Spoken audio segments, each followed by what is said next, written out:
Hello, everybody. Hello, Renzo and COVID Moon. Thanks for being here, guys. Are you excited for the first ever vegan book club on my channel? Woo! I'm very excited. Been looking forward to do this all month, actually. Um, I wonder if you guys have read the book. If you haven't, obviously, it's not a problem at all. I'm gonna give a summary. Hello, and a summary, but as I'm going to explain, hello, animals are here for with us, not for us. Um, it's only going to be the things that I thought were very helpful for me, or things I didn't know, or things I thought were really important to underline, because obviously it's a full book. It's really big, actually. I mean, it's big. It's not big, but for a summary, it's kind of hard to take notes and to know what to actually mention. Oh. I was received to that book as a gift, but I haven't read it as of yet. Oh well, this is actually maybe hopefully it will inspire you to read the rest that I would not have would not have mentioned. You know what I mean? Hopefully, but either way, I'm excited for that. So yeah, also stay around for like the end of the live because we'll be voting on. I mean, first we'll give suggestions for books and also articles, songs, or a movie, whatever you'd like that's related to veganism or animal rights, and then we'll vote on what we want to actually read and watch, listen to, etc. next month. So yeah, all right. Well, we'll actually start, I guess. Let me see if I have forgotten anything. Um, yeah, I do quote a bunch of the book as well because there's just parts that are really, really good. The author, by the way, Benny Malone, knows that we're doing this, so hopefully we might see him or not. And at the end as well, we will actually have a little chat about the book, and so you will be welcome to jump on the live if you feel like it, if you have read the book. And or even in the chat, let me know what you think if you have read the book, or even if you haven't read the book, whatever. So let's start, I guess. So, all right. Yeah, as I've mentioned, like there's a certain structure to the live. It's gonna be first my summary and the biggest takeaways for me personally. Um, oh, the author made a great impression with his Twitter account, so I had to get this book. I'm very. Did you read it though? Because that would be really fun to get your thoughts on it if you have read it. And after my summary and biggest takeaways, it will be a commentary. So all of us will discuss because I will give my commentary before, and then I'll give the floor to you guys to let me know what you think, and we can discuss from there. And then we'll, give suggestions, and we'll vote for next month. So yeah, I took like 7 pages of notes, but I might not be able to go through all of them. We'll see. I will not make this live more than 3 hours, that's for sure, but I'll try to keep it at around 2 hours. So we'll see what I can actually do. Yeah, I have a lot of slides, by the way. But anyways, yeah. So I found that, yeah, so at the end I will give my commentary. I'm going to actually start with just my notes I took.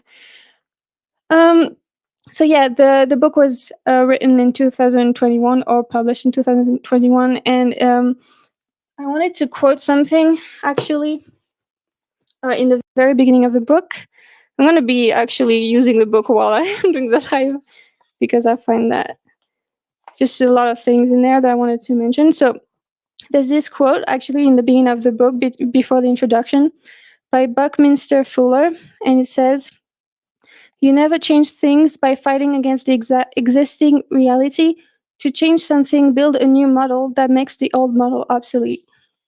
So yeah, I just wanted to quote that because I thought that was a cool quote. But anyways, so chapter 1 is basically about thought terminating cliches, and the way this book is made is a very interesting way of structuring a book.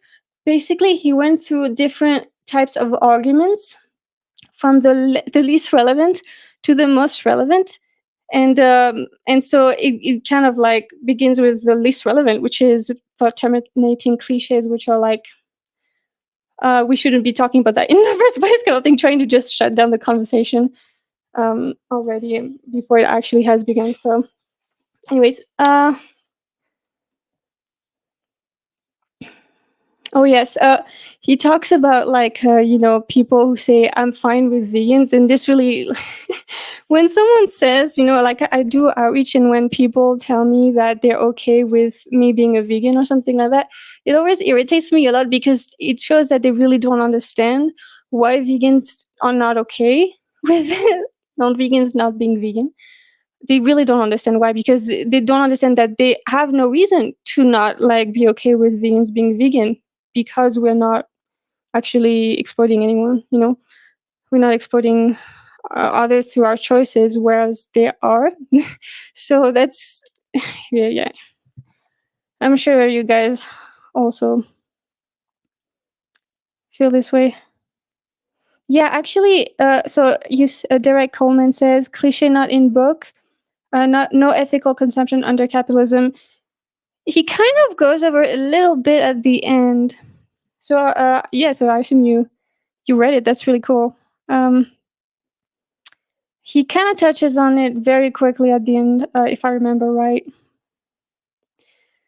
So I learned a lot of fallacies in this book. It's a very, it's very rich in information, and I think it's very helpful as vegans to just know fallacies and stuff like that, to try to avoid committing them, obviously, to have a stronger argument, but obviously to know the name and to be able to recognize it in outreach or in debates is very helpful, especially in debates.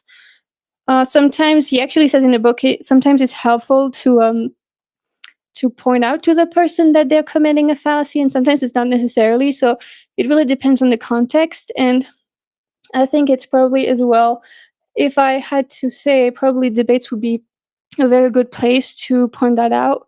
Whereas outreach, where people don't necessarily know about them, they would feel a little bit, I don't know, it might work for but people who are like very mental and would be very logical or something, that would be receiving that very well. But some other people, it might backfire in some way. I don't know. Maybe it's not true, but I can see that there would be like situations where it would be more helpful than others.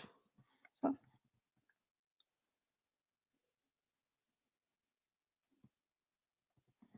I think when they say they are okay with us, they want us to be okay with them. Yeah, yeah, exactly. It's kind of like, if I feel okay with you, I expect you to feel okay with what I'm doing. So it's kind of like a little bit of and maybe not necessarily a guilt trip, but something kind of close to that. You know what I mean? Because if I'm tolerant of you, it's like something I heard a lot growing up. Actually, in my family, it was like, you're not tolerant. It's this idea of like being a tolerant person, even if it comes to actually something not okay, like not being vegan, is a virtue, because it's just helpful for them. They don't have to change. So, um,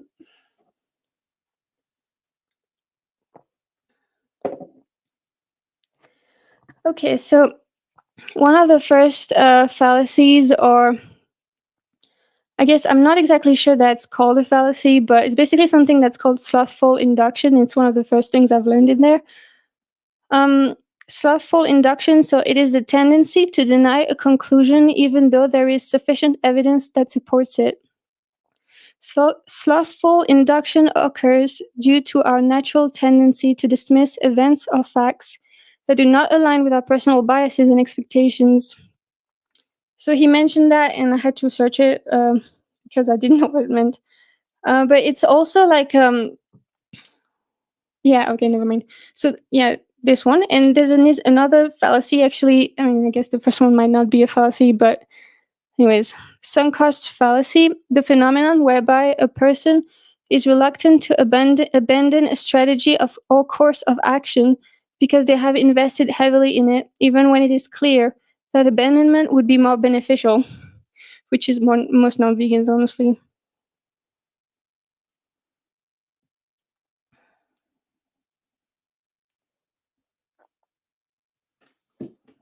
So yeah, like he talks about, like, the the thought terminating cliche that goes like, I could never do that. And um it kind of reminds me as well, like people will compliment you sometimes. It happens to me way less than it used to, but like, oh, I could never do it, you're so you're so like virtuous, like it's like you're so amazing because you're so strong, like you can be vegan or something like that. It's a very weird thing, and it kind of it's trying to distract the vegan from actually holding them accountable, because they're kind of like taken aback or something. It's like, what? You complimented me for being vegan, but you don't want to go vegan, kind of thing. And yeah, it doesn't make any sense, but it's really like it's a distraction tactic, obviously. But yeah, anyways, so I personally used to see vegans online before, and like before I went vegan, I mean, I guess plant-based, because I didn't really understand for a while. But anyways, I used to see vegans online, and I would see, even after I was vegan, I actually would see in my own mind, I would be thinking, how can they be vegan? It doesn't seem possible. Even if I was vegan, it was very freaking weird. It's like, I can't believe that this person is vegan. It's a very weird thing. I thought I'd mention it because it reminded me of that. Because it was such an uncommon thing. I don't know. I had this weird, and I could see myself thinking that, and I could see that this was absurd because I was one of these people. But it's just like, it's at some point, because it's so uncommon, you kind of like, I don't know.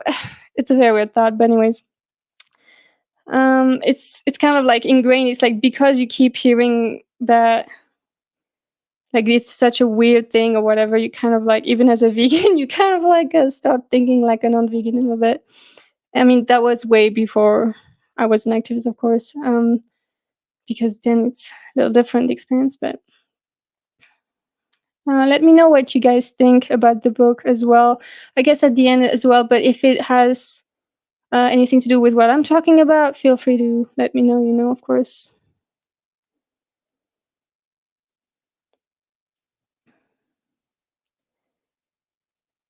Yeah, so people, when they're complimenting you on being vegan, and kind of saying like, I could never, kind of thing, they kind of feel like it should make vegans feel good or something, but really, um, it just makes us mad, obviously, because it's just a reason to, yeah, it's just a way to distance themselves from accountability. But yeah, like the wait for technology, like lab grown meat or other alternatives. Some non-vegans kind of say, well, one day there will be lab grown meat or something, or other alternatives like that are not already here, and they will use that to create distance between them acting now. I mean, for them not to act now. Um, yeah, he also mentions the fact that it's because it's available and it's possible to actually, um, live the vegan way, that there is so much pushback from people, because like it also makes it like, also a lot of people obviously see um, going vegan as a monumental thing, like it's a really big change, when really it's a little weird in the beginning, but you actually, like, once you kind of learn everything, you kind of like, that wasn't that bad, actually. It wasn't like um a crazy thing I could never achieve, kind of thing. It's not as crazy as we think it is before we do it, like a lot of things, actually, before you get out of your comfort zone for anything, really, in general, it kind of looks like it's impossible, like outreach, for example. But once you've done it, it's like, yeah, that was scary, but I did it, it's fine. um or like making lives. So much of how humans react is actually defense mechanisms to preserve identity. Absolutely. Yeah. Especially when it comes to veganism, because it's like a personal change you have to make, and it's triggering your shame and self-concept. So yeah. um all right. So he mentioned something as well, that like we need as activists, and especially outreachers, people having conversations with non-vegans, we need to leave them an honor sorry, I can't say that word, honorable way out, and we need to let them save face at the end. And I agree to some degree. I don't know if it's necessary, to be honest, but I understand. Like, I try to do that. Like, I try to be open to, like, in my Irish conversations, I try to be understanding and tell them, like, I used to feel the same way, or I used to think the same way, or a lot of people feel the same way, but that before holding them accountable, of course. And um, yeah, I mean, he's not saying that we shouldn't hold them accountable, but sometimes we need to kind of like I mean, sometimes there is no way for them to save face as well, because they've made outrageous claims or anything or stuff like that, and they've just demonstrated that they're completely unwilling to be open to actually discussing it, and just throwing stuff to create distance between them changing. I mean, it's not between, but so that they don't have to change. But I agree with the concept in general. Might not always work, but what do you think about that?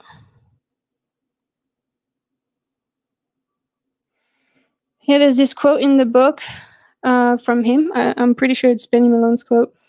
People are not scared vegans are wrong. They are scared they may be right. I mean, obviously, you know. Um, I agree with something he says as well, like trying to minimize the potential for any misunderstandings and any hostility from our side being used as an excuse. So basically, like, in my own outreach, I try. Sometimes it doesn't work because I get really triggered and I'm not focused sometimes, but I try to limit that as much as possible. You would never know because I don't post these videos. But like, if you are a calm, collected activist, and you're respectful but direct, and um, not like non-apologetic, etc. Like, they can't really. There's less of a chance for them to attack your character, even if they still might. I think, I don't know. I feel like it's safer to play that way, and as well, like, I mean, I personally, when I see outreachers kind of losing their mind and losing it like emotionally, and like the tone being way too, how do you call it, like an angry tone, etc. I really relate to it, obviously, because I feel the same way in outreach. Often I'm boiling inside, but I don't. I feel like it's not as convincing as someone who's calm and collected and staying rational, while the other person might be losing it, the non-vegan. I think it makes us look wiser and more intelligent, etc. And it's a subconscious thing, I think it's just the smartest way to do it. I know some people respond better to like passion, but you can be passionate while being respectful and while being like direct, like, how you call it, like being calm. And I mean, I don't know, maybe it's not true, I don't know. I know different things work for different people, but I do think that the calm, collected but direct way of doing it is the best way, the most universal way of doing outreach that would work. So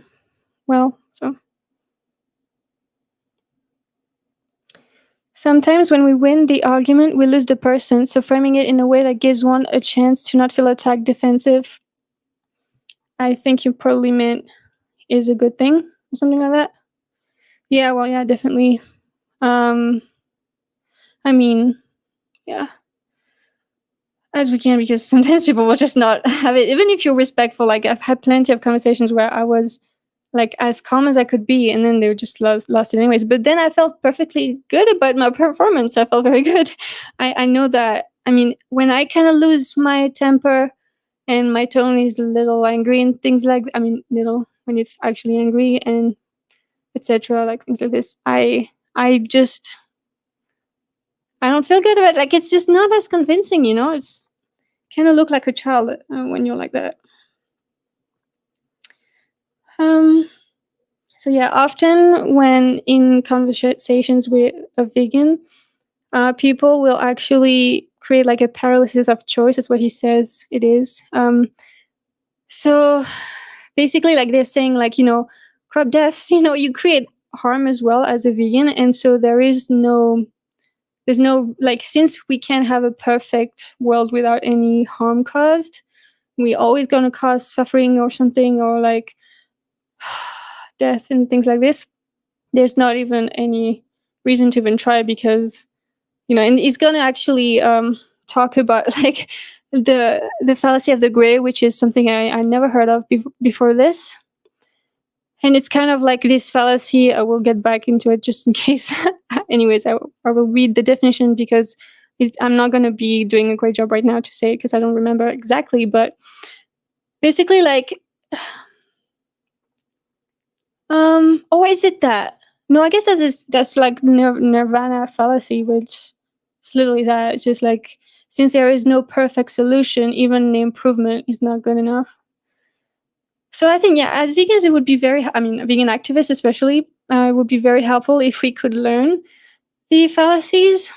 Yeah, nirvana fallacy, exactly. I know it's kind of hard because there's so many, but, trying to sometimes remember them, it can be very helpful.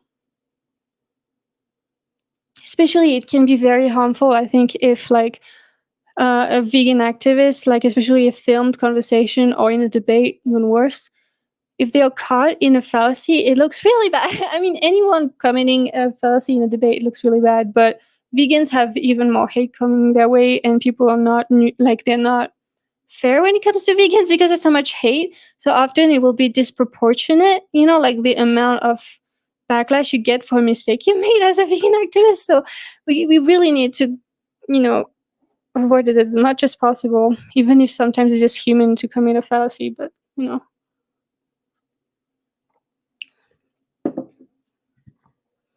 Oh, yeah, I'm going to share my screen because there's something I want to show you guys. Let me organize this. All right. Let's see. Yeah, I took a picture from the book, actually. It was too good. I was like, wow. I need to show this. Anyways, this is the best it's going to get. All right. So this is my note document. I don't want to share it too much because then it's going to be boring to listen to me, but also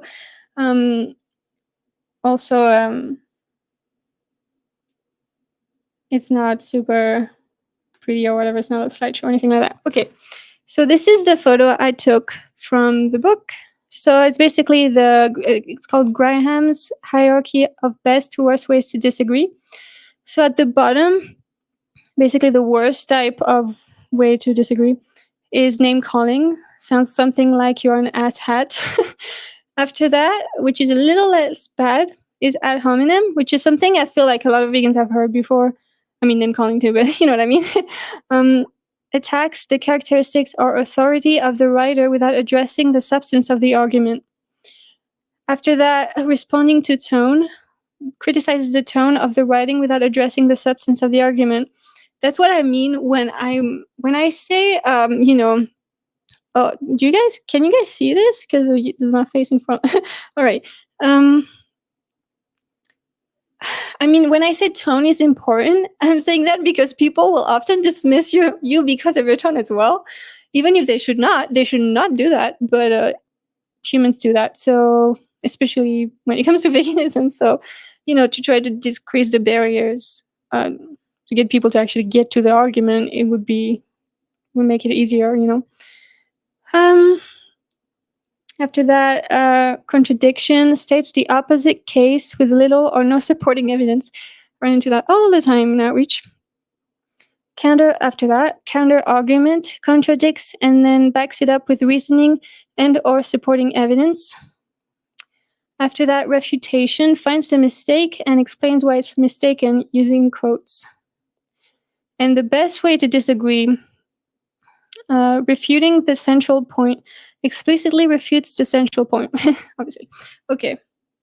So this is the cool little thing in the book. So I find that quite helpful, especially for, obviously outreachers, they deal with that kind of thing all the time. It's kind of helpful to know Also, so that you don't commit the same mistakes of like actually disagreeing in the worst possible way, and then someone criticizing it, and then you look like your argument is not that strong. Oh my God, we have the author in the chat. Welcome. Thank you so much for writing the book, obviously. um, Thank you for sharing it and everything. Please let me know if I make any mistakes in interpreting what you said. I took notes and I'm just giving a summary right now. And so, yeah, I really learned a lot of things because of you. So thank you very much. And thanks for being here. I learned about logical fallacies when I was still a new vegan because I was forced to defend my views online against non-vegans who deploy fallacies all the time. Well, that's very good.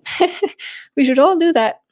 I feel like I've been learning this, but there's so many I just don't know, and I definitely don't know by heart. Like so much of them I just know by heart because we encounter them so much, like Nirvana fallacy or the appeal to nature fallacy. But like the fallacy of the gray, like I was like, what is this?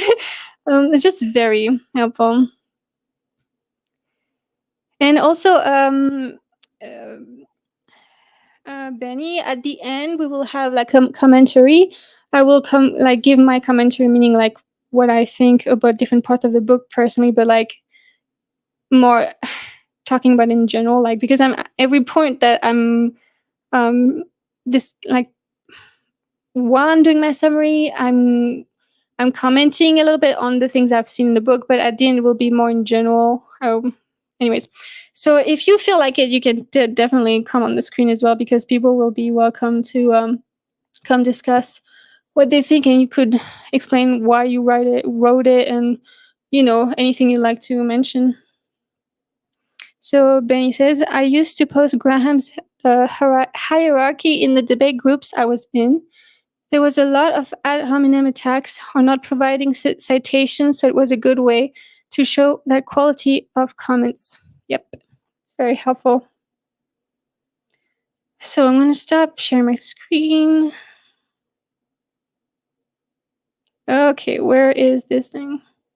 Whoops. Yeah. So, Benny, you like my little slideshow with your book on it?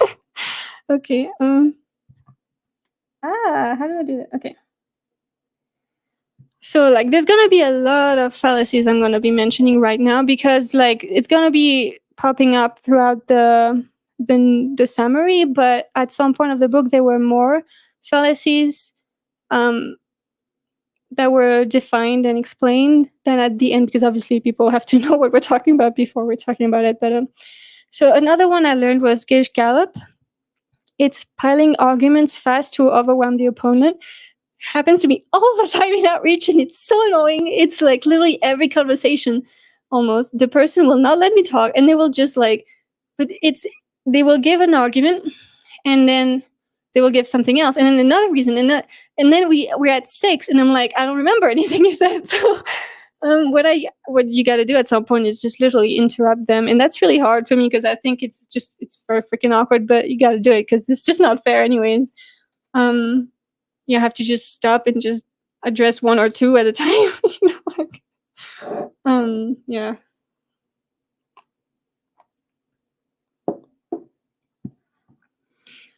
Okay, yeah. So there's the 3 different man fallacies. Let's say there's a straw man, weak man, and hollow man. And I'm just gonna literally just read that page because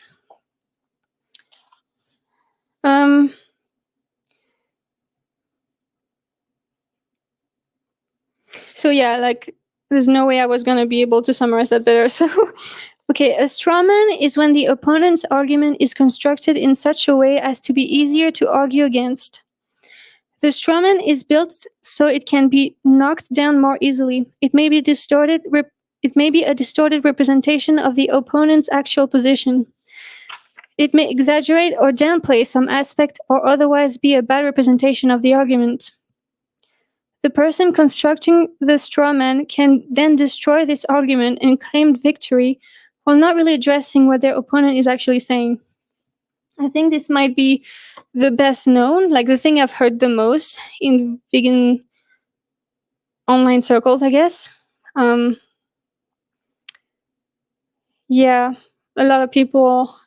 I think a lot more people know that one, and not as much the two other ones, and that's definitely me. So, weak men are the worst examples of the opponent's argument or opponent themselves that can be found. In order to once again argue against the weaker position, these examples are concentrated on, while stronger debaters or arguments are ignored. Yeah. I mean, yeah, I actually encounter that a lot as well in outreach. Hollow men. These arguments are dissimilar to straw men in that they aren't distortions of an actual argument, but simply are not the argument at all. The hollow man is purely a made up argument that no one is making the case for that is then argued against. Yeah. And then also there's something that I want to mention, which is the steel man. The preceding examples are all designed to make the person's position stronger by arguing against weak, distorted, or non-existent positions. A steelman argument is the opposite to the strawman, and is when you take the opponent's position and put it in the best form you can. It is good practice for the best forms of argument you are likely to face, and for testing how strong your own arguments and counters are. Yeah, so it's kind of like, I mean, after that, it kind of like talks about the principle of charity, which is, when you're actually talking about the opponent's argument, I think, what I remember is that you are, I, I don't know the word to actually explain that. You're assuming they're honest, intellectual, like they're honest about like their thing. Hold on, maybe I should not. Maybe I should just see what he said exactly, because I mean, I know it. When you know something intuitively, but you can't really say it well. That's me right now. Okay. Yeah. So basically, it's interpreting a speaker's statements in the most rational way possible. Yeah, it's assuming the rationality and good intentions of the other person. That way, if like when you're arguing with that person, they can't really tell you like, I mean, it's kind of makes the conversation easier because they can see you're actually considering like the best version of their argument, and so it can be very helpful. I've seen that a lot of on Debug Your Brain's channel. Actually, he says that often.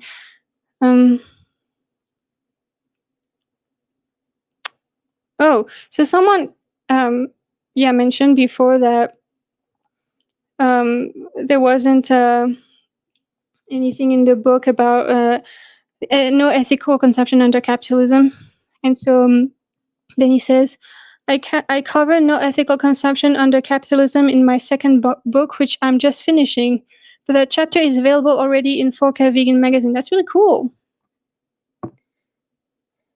Vegan Sidekick designed the cover. I love it. Yeah. Well, it's a really good cover. Yeah, I agree. Kind of like understanding your opponent's position and relating to it before continuing with your argument, taking them on good faith. Yeah, I think that's what it is. The principle of charity.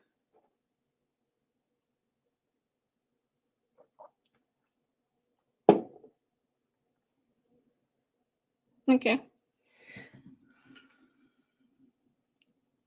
So also after that, there are also like another type of I guess fallacy or just bad way of arguing. It's called sniper tactics. It's basically like aiming to attack the position of your opponent without revealing your own, if it's possible, or having to commit to your own argument. Maybe you haven't really thought it through. That's why you do that. So it's page 25. I want to make sure I do it justice. Yeah, snipers rely on distance and cover. So when exposed, they lose their tactical advantage and are vulnerable to counterattack. I mean, that happens all the time in outreach. Like people will be like,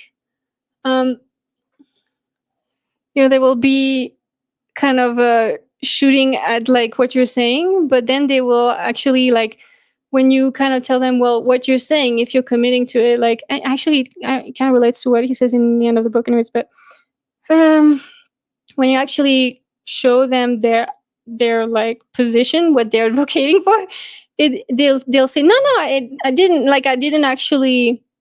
I don't actually stand by that. I'm just saying that because of your argument. When like, I mean, anyways, um,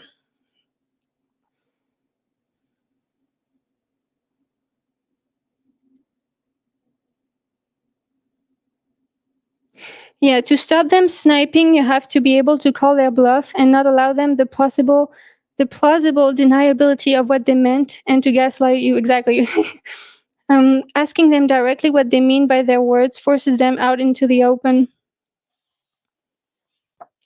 This one is one of the fallacies I understand a little less, to be honest. Okay, arguments as soldiers is another one. Any argument goes as long as it's not, as long as it's against veganism, basically. So as an example, the person says that plants feel pain, and later on they want to deny any non-human sentience and argue that animals don't feel pain. So that's like an example of it.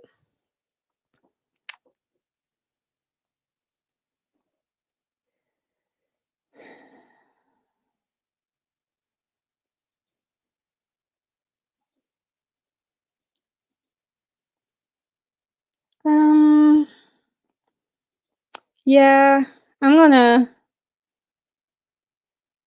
bye bye troll of truth because you're always just harassing me, and it's not very interesting. Okay. So also, Simonson, I've noticed you don't have moderators. I'd be happy to be a mod for you if you want. I'd love that. Thank you so much. Well, I have a moderator, but I would obviously love you helping out. But like, I don't think his his internet is very good right now, so it's kind of hit or miss these days. um, I want to know if being vegan, you feel kind of like a separate identity to non-vegans. Well, in some sense, yes, because we don't agree with the exploitation of animals. I mean, other animals. So in some sense, it's like, if you're anti racism, you feel like you have a different identity to racist people. It's the same thing. And the more mods, the better. Maybe. Anyhow, let's continue. Just asking questions is another one. They end with saying that they were just asking questions. They don't actually care about what they were arguing. Yeah. So it's just one other type of sniper tactic. Argumentatum ad nauseam, asking the same question over and over to overwhelm refutations. Yeah, this one is kind of weird. um,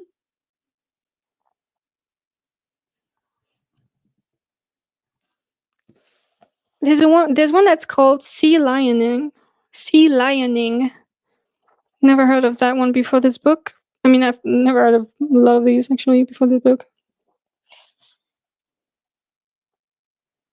Oh, by the way, like with the just asking questions thing, he says it's like a way of attempting to make wild accusations acceptable by framing them as questions rather than statements.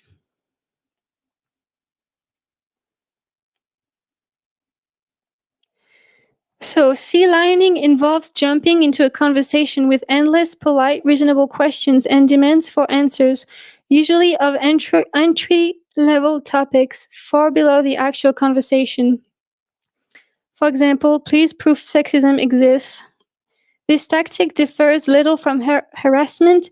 Instead of discussion, the point is to derail discussion, receive criticism for their ignorance, so as to look like a victim, or to make someone feel overwhelmed and quit talking.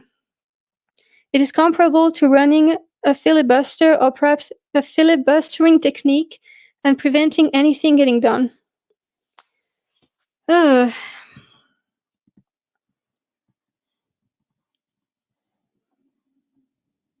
Yeah, so something I really liked that you said, like, I'm gonna quote again. I'm gonna be quoting you a lot, Benny. I'm sorry, but um, you know, okay.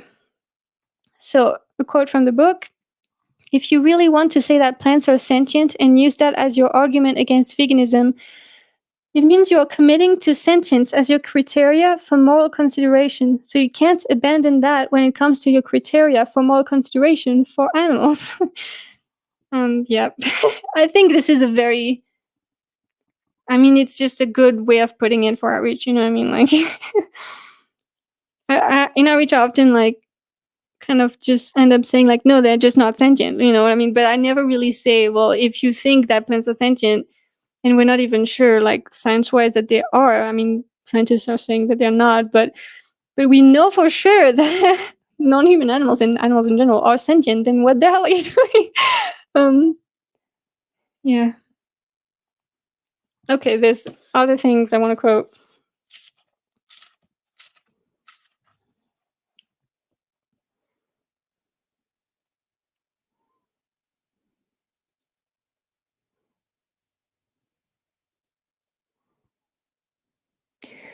Yeah, this is the paragraph I wanted to quote. What part of avoiding animal use and slaughter do you disagree with? Do you disagree with exactly? What part of using oat milk instead of subjecting cows, goats, and sheep to exploitation and slaughtering their offspring to take the milk do you disagree with? What part of minimizing animal use do you disagree with? Veganism is simply using a non-animal alternative where available, as in the case of not using cosmetic products tested on animals. What principle are you following when, all things being equal, you insist on animal testing or slaughter as the only unique variable? Yeah, but I think that can be a little problematic because obviously, like, I understand when it comes to medications, obviously, that are like, you need it or you're gonna die or you're gonna be really injured or something like that. But if it's like a medication to cure acne or something like a makeup or something that's been tested on animals, like, no, even if there's no other option, you know what I mean? Like, there's no, um, even, yeah, it's not really important if there's another option, you know what I mean? But yeah, I wanted to read that because it's kind of like we have different way of asking questions when you're running into obstacles.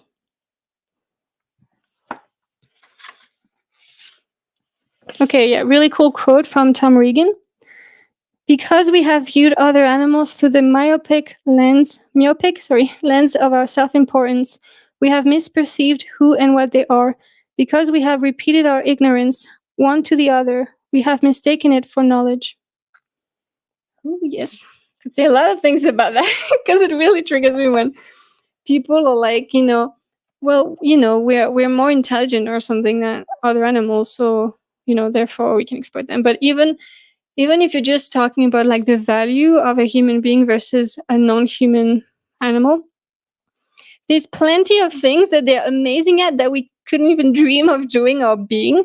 For example, incredible um, senses that we don't even know that they have, or like sometimes we just science will discover that this species has this sense or something that we never knew about, and or like yeah, amazing hearing or vision, whatever it is. Um, Yeah, like, or like they can freaking fly or something like that naturally or something like this. But like the point is that we are criticizing other species for not having the thing that we value because we have survived because of it.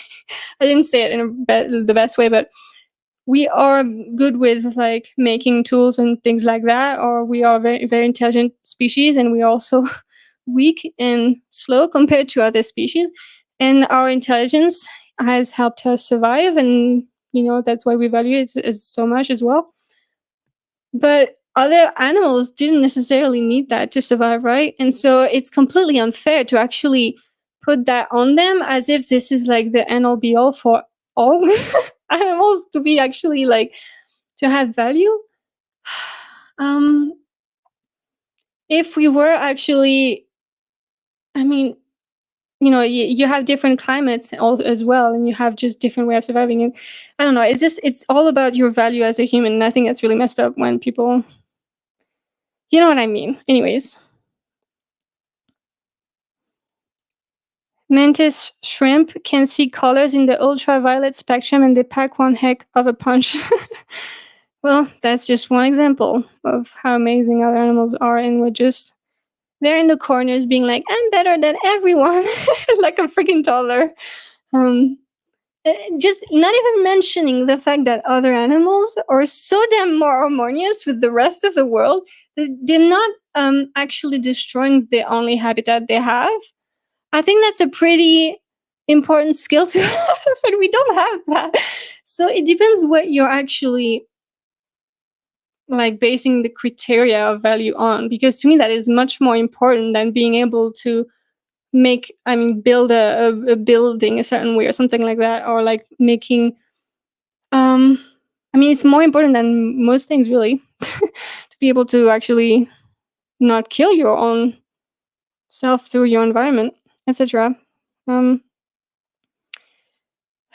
yeah, we only see them in comparison to ourselves. We never develop like a perception of other animals through just like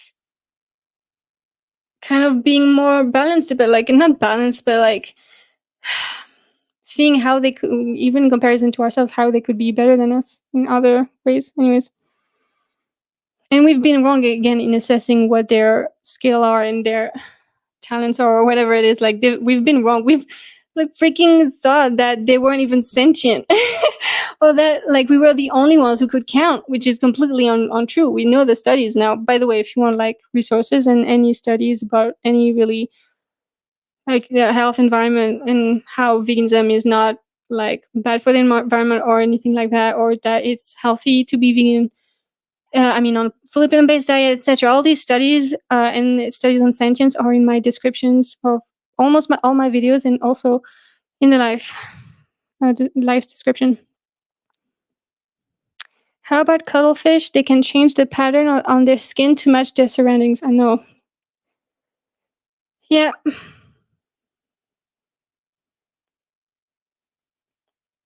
Okay. Ooh, this one is a big one. Anticipated moral reproach. Non-vegans expect to be judged by vegans, and so they judge them first, deflecting hypocrisy by trying to show the vegan is somehow a hypocrite. Yeah, it's a big one. Actually, they've done studies on this stuff. Sociologists and psychologists, they've actually done some studies on that. Like, it's called the meat. No, it's not that. That's not the one. I never mind. But yeah.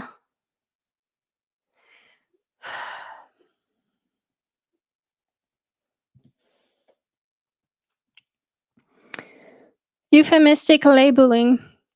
Ooh, this one is important. By the way, I actually have a live with Entice tomorrow. And we're gonna talk a lot about the words we use. So this is a few of the words we'll be talking about. But this is obviously what was mentioned in the book, and tomorrow there'll be even more talk about that. If you're interested in hearing that, I think talking about the terminology we use is super interesting and powerful as well. I'd say that that is the biggest fallacy I come across from non-vegans.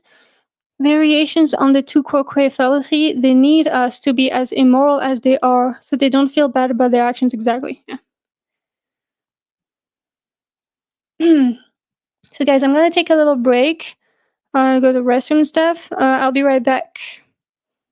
Feel free to chat. Be back in a few minutes. Hello, I'm back. Okay.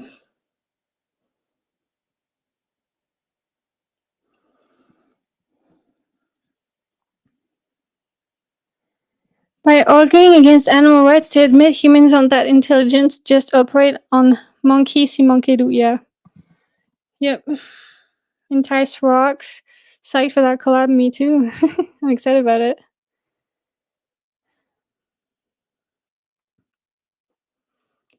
Entice said it would be vegan to factory farm humans.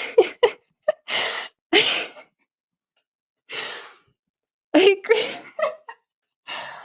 Unfortunately, I agree. Wouldn't say that it's okay, but since veganism is only about non-human animals, anything outside of that has got nothing to do with it. You know what I mean? So you could be vegan and do that at the same time. You know what I mean? But yeah, I'm not saying it's okay, obviously.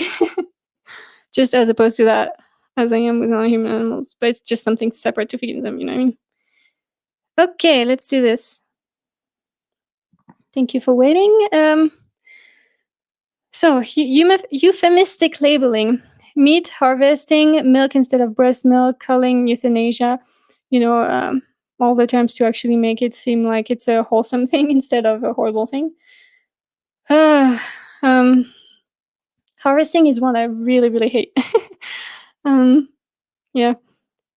Oh, yeah, something like, okay, this, I'm not even sure it's in the book, but sometimes it's not always going to be like literally from exactly the book. Sometimes it's going to be things that made me, that the book triggered some thoughts and I put them down because I thought they were important.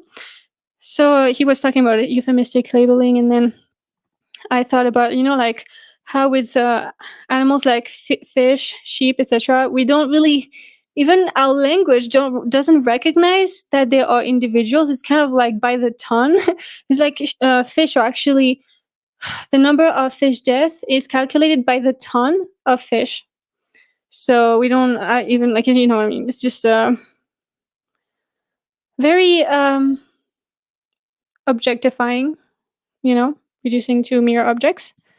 It's like sugar, it's not even an individual. It's just like an amount of this kind of blub of sentient life. It's not even recognized that they're individuals in their own right. It's a very weird thing, I think. But yeah, we can't really do anything to change that without sounding really bad in English, I guess. But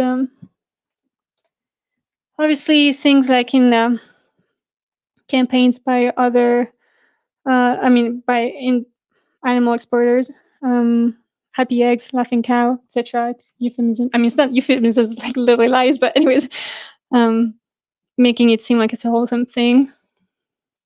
It's really because they have to address it because people are having some uneasiness if you don't make it seem like they're happy and it's a wholesome, beautiful, bucolic thing.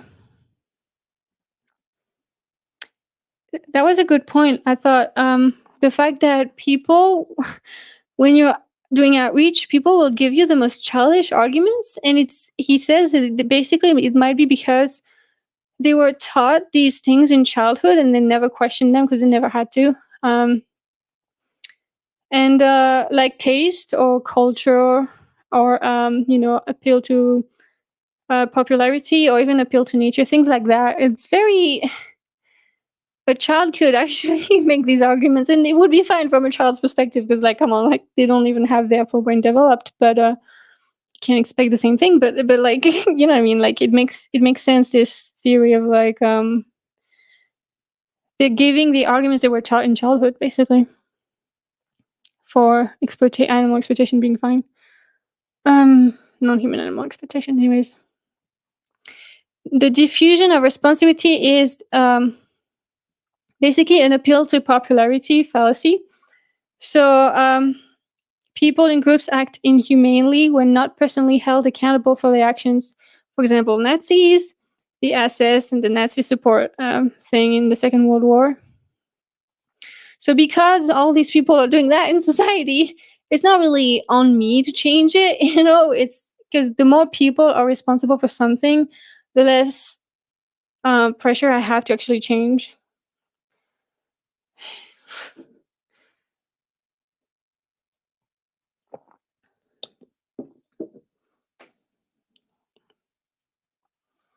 Yeah, the de-animalization, meaning objectification of other animals, is a big part of people's way of coping with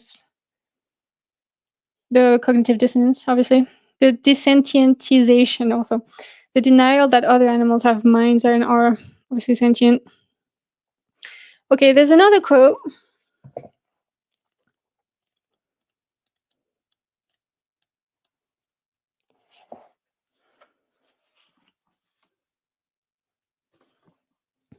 It's a quote by Henry Beston from The Outermost House, A Year of Life on the Great Beach of Cape Cod. Quote, "We need another and a wiser and perhaps a more mystical concept of animals. Remote from universal nature and living by complicated artifice, man in civilization surveys the creature through the glass of his knowledge and sees thereby a feather magnified and the whole image in distortion. We patronize them for their incompleteness, for their tragic fate for having taken form so far below ourselves. And therein do we err, for the animal shall not be measured by man. In a world older and more complete than ours, they move finished and complete, gifted with the extension of the senses we have lost or never attained, living by voices we shall never hear. They are not brethren, they are not underlings, they are other nations, caught with ourselves in the net of life and time, fellow prisoners of the splendor and travail of the earth." End quote. It's a beautiful quote, man. Yeah, beautiful. Anyways, wanted to quote that because it's really powerful.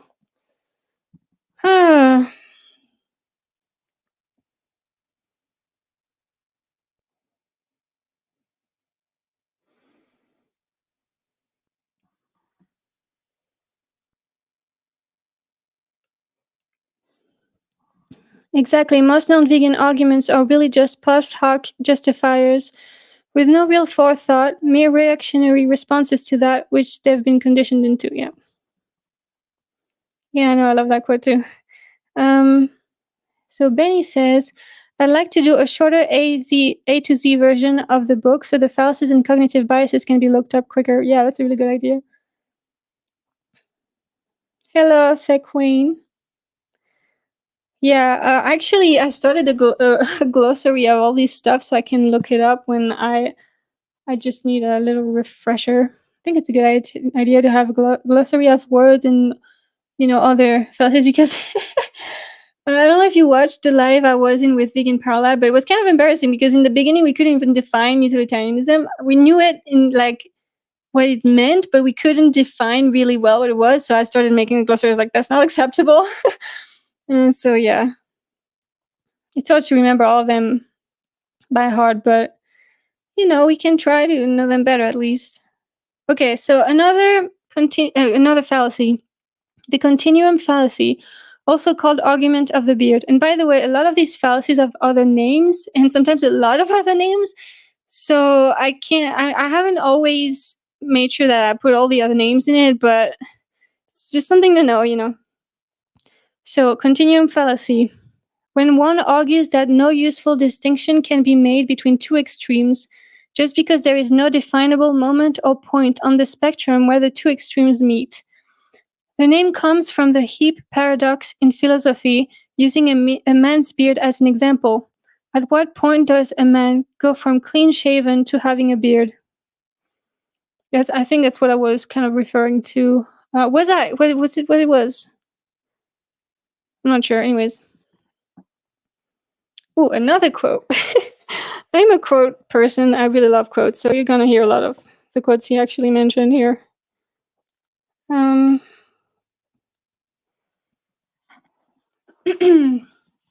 so it's a quote from Carl Sagan. "Humans who enslave, castrate, experiment on, and fillet other animals have had an understandable penchant for pretending animals do not feel pain. A sharp distinction between humans and animals is essential if we are to bend them to our will, make them work for us, wear them, eat them, without any disquieting tinges of guilt or regret. It is unseemly of us, who often behave so unfeelingly toward other animals, to contend that only humans can suffer. The behavior of other animals renders such pretensions specious. They are just too much like us." End quote. It's a really good quote as well. I don't know how you found those, but really good, Benny. um,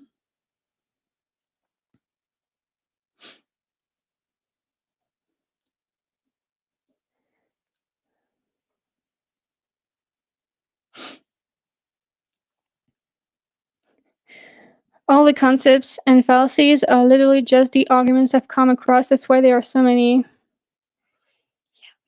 I mean, that was Benny, by the way. By the way, when I'm reading everything, it's because some people watch the lives without the visuals, so it's helpful to actually say everything, so they know what's going on. Okay, so yeah, I mean, that's there's a lot. Okay, slippery slope. Damn. Okay, excuse the French accent; it's really hard sometimes, but slippery slope. A course of action is rejected because the slippery slope advocate believes it will lead to a chain reaction resulting in an undesirable end or ends. The core of the slippery slope argument is that a specific decision under debate is likely to result in unintended consequences. The strength of such an argument depends on whether the small step really is likely to lead to the effect. This is quantified in terms of what is known as the warrant. In this case, a demonstration of the process that leads to the significant effect. Yeah, so that's something that I used to struggle with a little bit recently, because I was like thinking, is it always the, like, when you're saying, I mean, anyways, it depends whether it's accurate, obviously, because I was like, how is this a fallacy if it's actually true? But no. Okay, fallacy of relative privation. It rejects an argument by stating the existence of a more important problem. The existence of such a worse issue, the fallacy insists, thereby makes the initial argument irrelevant. This fallacy is also known as the appeal to worse problems or not as bad as. So this is obviously making me think, I mean, obviously, about like humans saying that we should focus on human rights instead of making people vegan.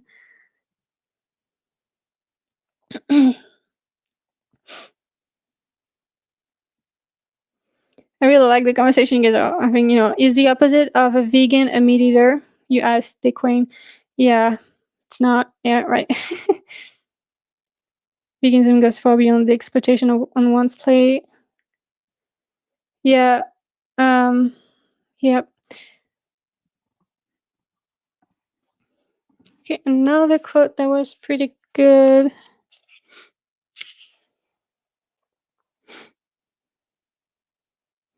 Okay. The most controversial scientific theories have this in common, usually decentering humanity whether Earth is put in its rightful place, challenging the geocentric model with the Copernican revolution, or decentering humans through the realization that we are one species among millions that have evolved through natural selection on Earth. Freud, yeah, never mind. That was the end of the quote I wanted to actually quote. Yeah, I love that. And veganism does that. A fallacy only, okay, this is important. A fallacy only occurs if someone is attempting to make an argument, not just if they're stating an opinion and they're not attempting to prove some conclusion logically follows from their statement. Yeah, I wish I could, Benny, if you have an example in how to actually, because maybe you had that in the book, but I didn't actually write down maybe I could find it. It would be helpful, I think, to have an example. I can't figure out one on my own right now, but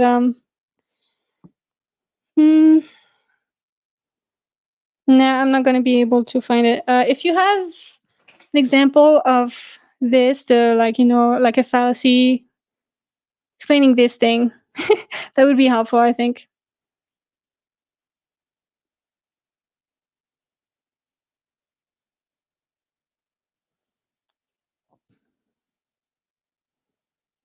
Maybe we should just call it being ethical so people aren't so put off by scary V word. Well, if you just change the word, he actually talks about this in the book. We'll see about this later because he talks about that. But yeah, actually, I agree with what he said. If you just transfer the meaning of the vegan word to another word, it's just going to transfer the problems that people have with this word and the definition and the position to this other thing. So it's just going to happen. You know what I mean? Like, people have to change, and it's very uncomfortable to know that you're doing this horrible thing, kind of thing.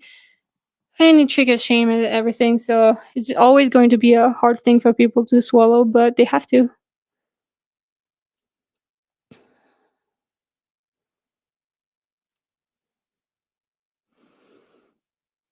Yeah, it has become profanity for sure.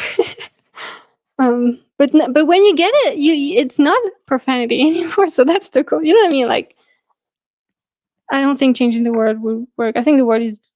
I mean, I don't like that it's from vegetarian, the beginning and the end of the word, but the definition of like distance against animal use and exploitation. I mean, non-human animal use exploitation by humans. I think is great. By the way, I'm working on a podcast right now. I actually finished my outline on it.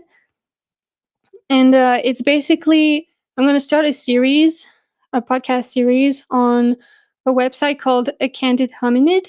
And on this website, like there's a lot, it's about basically the history of veganism as it relates to the word being coined and the vegan society being created in the 40s.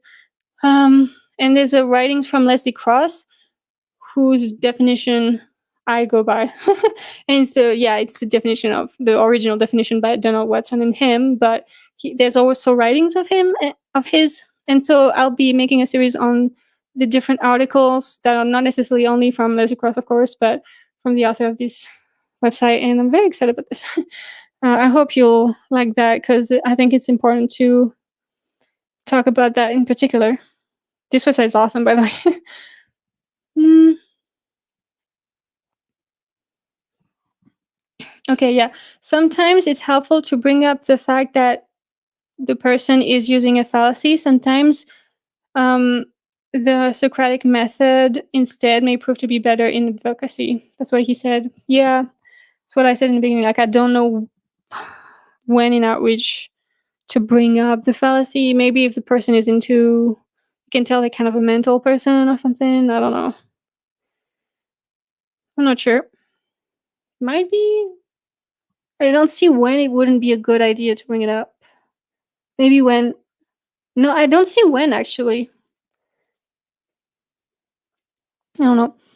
Fallacy is fallacy. Someone says a conclusion is wrong because a fallacy has been used. The conclusion can be correct, but the means used to reach it invalid. It's a good one.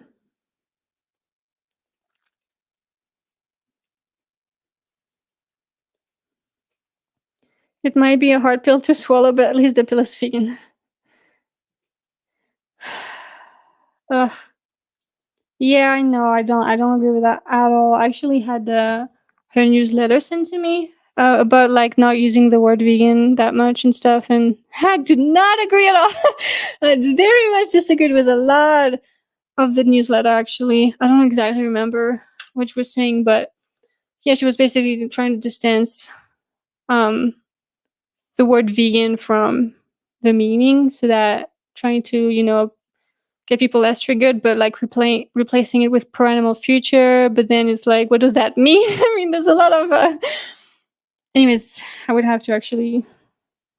Anyways, so Natalie Fulton is moving forward with ballot initiatives in Denver under the name Pro-Animal Future, which seems to be trying to distance itself from the negative connotations associated with vegan.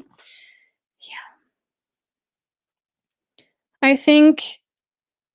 Oh, well, that's not the one I wanted to click for yet. I think people who want to change the word from vegan or trolls are vegans who want to rationalize eating different animals' products like honey, clams, and insects. Yes, but also I think it's not only that. For example, Natalie Fulton, I mean, she's vegan and stuff, but I think it's a little apologetic. I'm just saying, like, I think it's kind of buying into the we're too aggressive thing, which we're not. Just because people are triggered by the word doesn't necessarily mean it's a bad thing. You know, maybe it's a good thing.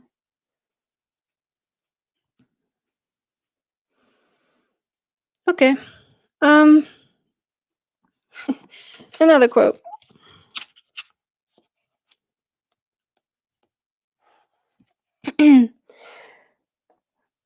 Quote, what can be stated without proof can be dismissed without proof. Christopher Hitchens. Yep. So the burden of proof is on the person making the claim to demonstrate how their argument is relevant to other animals being used in our time and place. Is it simply a description or a prescription? So that was like, I mean, thing is, I'm not sure if I understand how important that is to know. If it's a prescription or description, like I understand, like what he was talking about, it was that either like something someone's saying is either descriptive or prescriptive. So they're either describing the state of affairs or saying what it should be like. And for example, when people say, well, other animals do it too, and then you're like, and does yeah. So um does that mean that we should do it? Like, like it's just descriptive and you could point that out. Maybe it would be helpful. I'm not sure. Um Okay, so Benny says, I really respect Natalie, but as I say in the book, I think it merely transfers the problem to a new term and one that needs explaining. Then when that's explained, people won't like the consequence. Yeah, it's gonna, yeah, of that either. Yeah.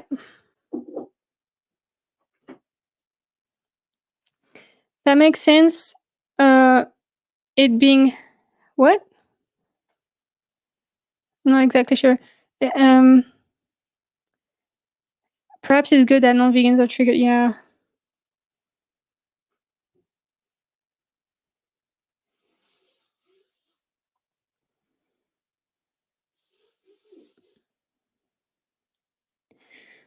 Okay, so at some point in the book, he, talks about like the current definition of veganism by the Vegan Society, and I'll talk about it later. What I think about that, whatever. But it says in the definition at some point, as far avoiding animal products as far as is possible and practicable. An issue with that. So basically, yes, I understand because it's true. For example, as I mentioned earlier, there are certain medications that have been tested on animals, on other animals, that, we would die without them. And I think it's not necessarily helpful to be like, no, die instead, but instead we should just be pushing for uh like medications obviously that are not tested on other animals, because we are still in a non-vegan world, it's going to happen. But if we have more vegans, this will not be a problem anymore, etc. So in that sense, I understand. Yes, it's true, but also it's kind of redundant. Like I actually had this conversation with someone, and I asked them, why is it a problem to say that? I don't understand. And it makes sense. It's because it's redundant and it gives kind of a way out for people to decide what it means for them, possible and practical, and they always do that. Apart from when they're actually vegan and they want to really, actually be vegan and not just, for example, like buy something to cure their acne or something that's been tested on animal, but it's not something you need to actually survive or something like this. Something that's kind of just unjustifiable at all. I mean, not saying that it's okay ever, but it's more understandable when something that if you don't take it, you would die kind of thing. But you know what I mean. Anyways, so people are very dishonest about it, and they kind of say, "Well, it's not possible for me right now," you know. And they always say to me in outreach, like it's too expensive for me, etc. Like when through studies, it's not true actually, especially in the northern countries, like the West. Um, it sounds like it's just interpreted as a subjective thing, and you don't need to say like it's already, if it's not possible, it would not be asked, to be done, and there would not be vegans actually being vegan. So it kind of doesn't. It's not very good. That's not necessarily something he said at all in the book. That's just me, my thoughts on it.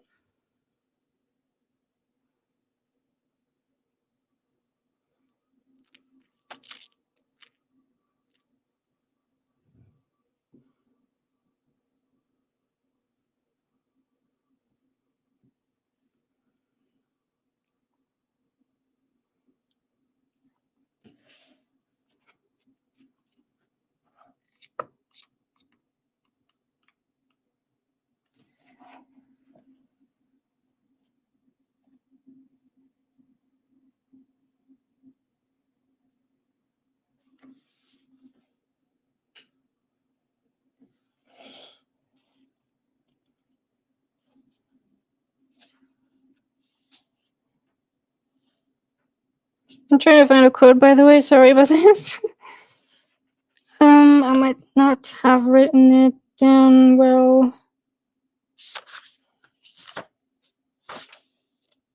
That's sad.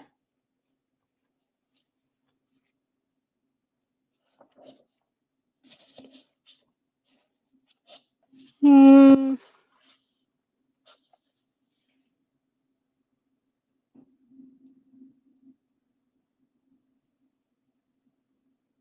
Oh, I found it. Great. Okay, I was right actually. So, Benny says one of the best answers I saw. I mean, in the book, I saw to the question about deserted islands was by Andrew Kirschner, and it taught me a lot about how to turn these questions around. Quote: If you were alone on a deserted island with a pig, would you eat the pig or starve to death? If you were not alone, living on a planet with 7 billion people, had access to unlimited fresh fruits, vegetables, nuts, beans, and other healthy foods, and knew animals suffer and die horrible deaths so that you could eat them when you don't need to eat them to survive, would you continue to eat them? The difference between our questions is that your scenario will never happen, and mine is the choice you face right now. Which do you believe is worth answering? End quote. It's so funny. I should make a short from that quote. Let me write this down. It would actually be really funny.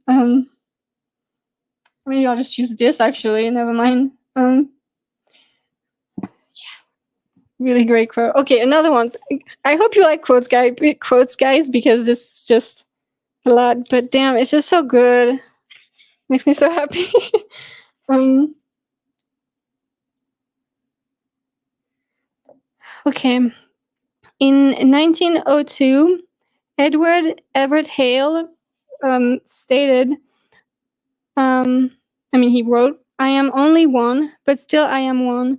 I cannot do everything, but still I can do something.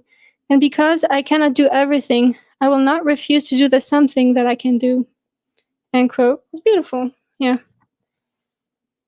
Yeah, also, like, two wrongs don't make a right. Like, when my outreach focuses on, like, the comparison between human slavery and animal slavery. And when I bring that up, sometimes people in the comments, especially, or even in the outreach itself, will be telling me that, why? Humans are still enslaved right now. It's like maybe they're trying to say, that I should focus on that instead as an activist. But I feel like it's also a little. Is that? Are you saying that so that about my activism? Or are you saying that to justify not being vegan because we shouldn't actually become vegan since there's still human slavery happening? Like, we go vegan when this is eradicated. It's just like, two wrongs don't make a right. Um, they're both wrong. Obviously, we should fight against wrong, like both. Sorry, we should fight against both, and we should just not enslave anyone. you know, um, yeah.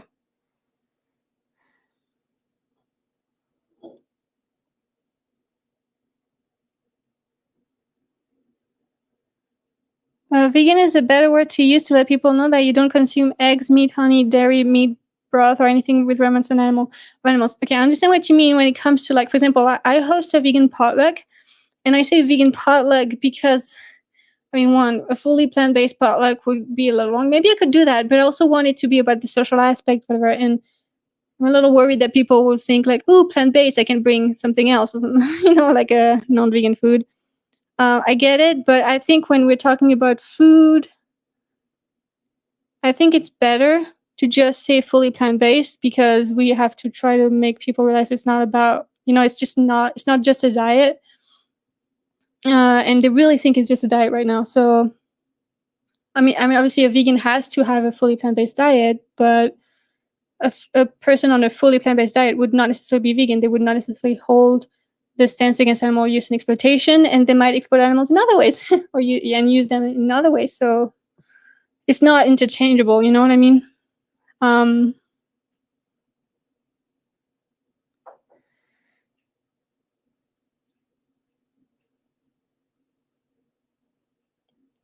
yeah. Then he says, yeah, I think the possible and practicable gets interpreted as convenience, exactly, rather than as a clause for absolute necessity for survival. I'm looking forward to the Leslie Cross series. I'm so happy you're looking forward to it. Oh yeah, I'm having so much fun with this. Can't tell you, it's very fun. Leslie Cross was badass, and also just the fact that they defined veganism and they founded the Vegan Society and started like really working to make this like a more known thing and everything during the Second World War is freaking epic. And then it kind of makes me feel like it's just okay, this is kind of off topic, but I mean, you know, when people are kind of like upset with you, for example, during the pandemic, I wasn't an activist then, but I've heard that vegan activists were like told like you shouldn't be, you know, speaking up for the animals while the pandemic is happening, basically because people have already a lot on their plates and things like that. But it's like, you know, putting humans first instead of actually continuing with like the most oppressed group on earth, which is non-human animals exploited by humans. But it kind of like makes me feel like, oh wow, like the OGs, like the people who actually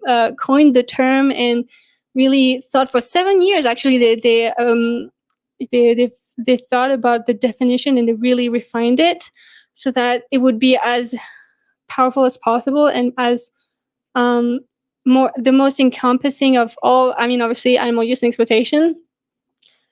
They really worked on it while this was happening, and I feel like it's just so powerful that they were like there is no better time than right now because like this is like obviously, I mean, not no better time than right now. It's just we always have to work for them, because even if you're having your problems in your life, yeah, I get it if you're gonna work on that, but I mean, they will always be also oppressed. So who's talking for them now? You know, I find it quite ironic actually that this was happening. I mean, they were vegan before. I mean, they were vegan. They were striving to not exploit animals before they actually founded the Vegan Society, etc. But the fact that this was happening in the Second World War, especially at the end of it in 1944, when literally what was done to the humans that were victims of the Holocaust was modeled after actual sort of houses in the US. I think it's kind of a full circle. I'm just saying, like, I know it's very weird and very triggering subject, and I'm kind of talking about it very lightly because I'm very used to talk about horrible things all the time. I'm sorry if it's a bit insensitive to someone, but I think it's kind of powerful though, because it's very similar types of oppression when you look at it. Anyways, that was a tangent, sorry. As you can tell, I'm very excited about this podcast.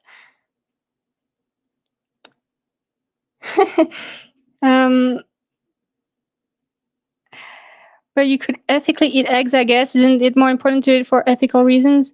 I don't agree. You can't, because it's still using their bodies and commodifying them. This is literally the root of the issue of what we see with animal suffering in general. Veganism is not about animal suffering, but like animal exploitation caused, like the animal suffering, the non-human animal suffering caused by humans is usually a symptom of the mindset that other animals are resources for humans to use. So this is like the root cause of our issue. So no, would it be okay to like farm someone, you know, for like, I know it's a little different for their breast milk, or like, I guess it's a little different, but even if they don't suffer, it doesn't really matter, because welfareism is about animal suffering and alleviating it. Whereas veganism is about ending animal use and exploitation. Like, just take it from the root. Can you know what I mean?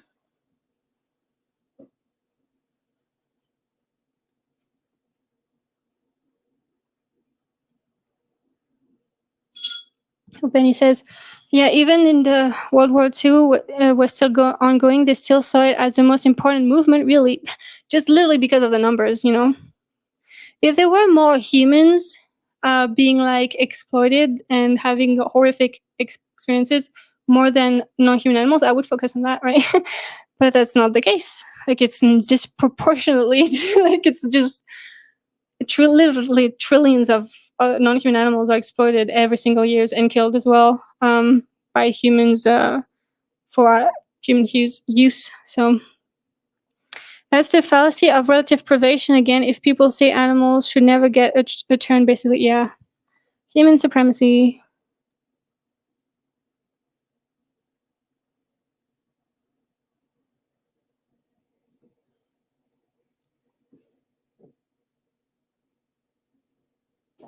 Okay.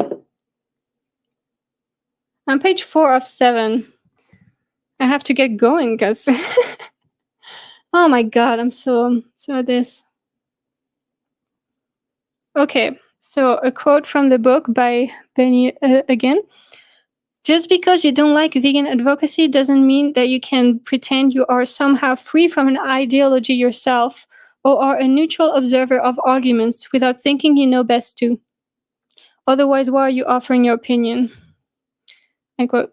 So yeah, like because of the diffusion of responsibility, the fact that it's just like a normal thing, people like they perceive the normal most popular opinion to be the neutral one. I think he talks about this as well in the book, actually. Yeah, that's not true. It's a position that you're actually, you should be owning yourself because you are holding it regardless of whoever what are the other people doing.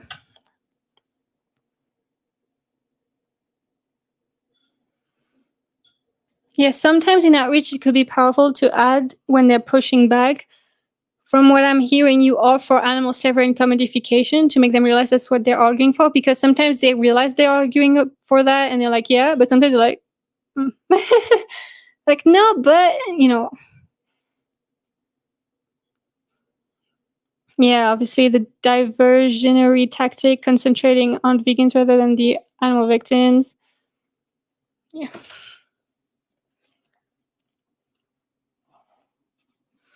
So there's a quote from Greg McFarlane.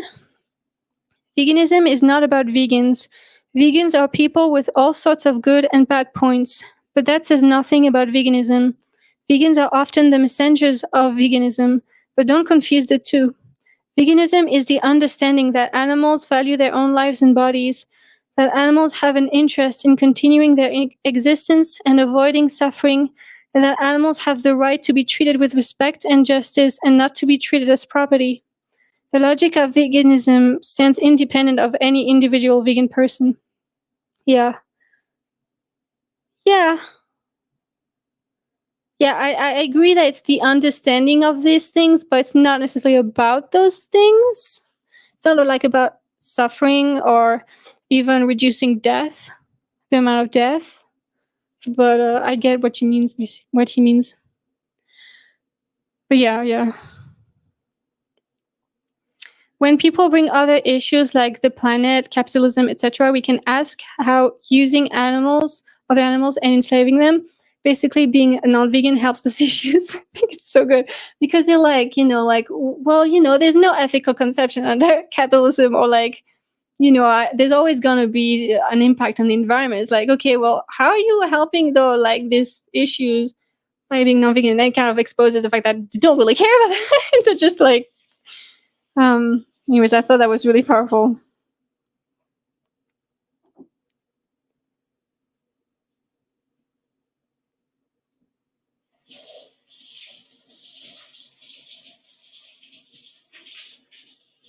I'm going to try to stay focused on the notes so that we don't stay here too long. I don't want it to make it too long and people then will be not watching it. It's too long.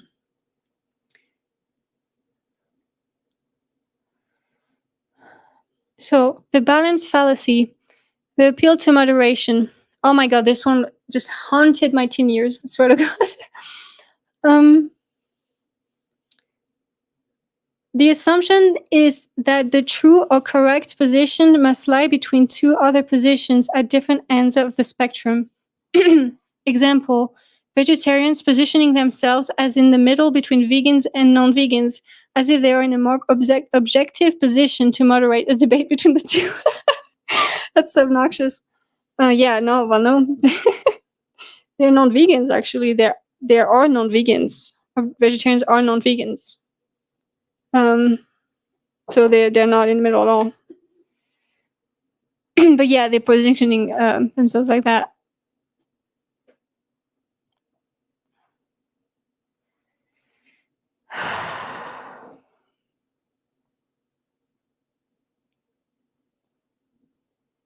As a separate identity, do you think of yourselves as better than the rest of humanity because you live a more ethical lifestyle? Do you think that you're better than murderers because you don't murder people? Or do you think you're better than human traffickers because you don't traffic people? And do you think you're better than rapists because you don't rape people? Yeah, you do. In that regard, yeah. I may not be better in other regards than other people, but in that regard, I am better because it's better to be vegan than to be a non-vegan, obviously. So yes, I do, obviously.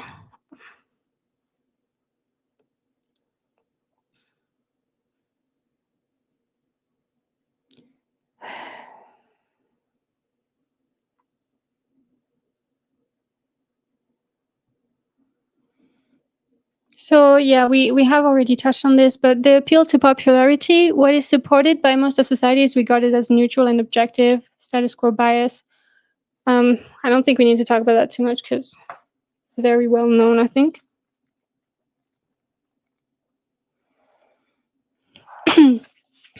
Quote by Tom Regan: "The position that we hold, the abolitionists' position, is often said to be extreme, and those of us who hold it are said to be extremists.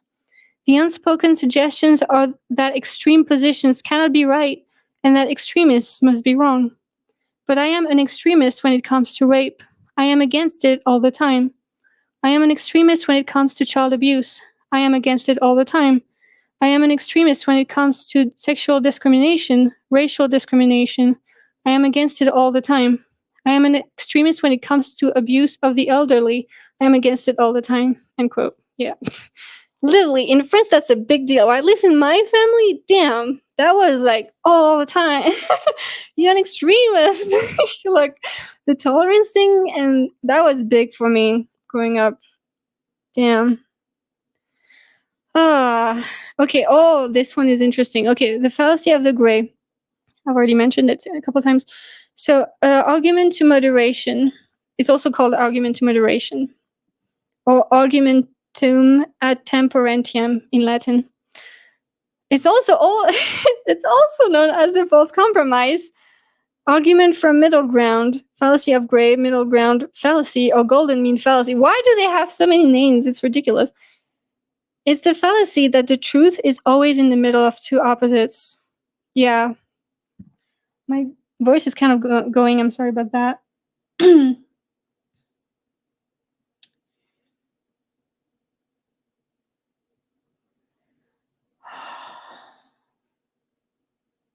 Hi, Vegan Animal Defender.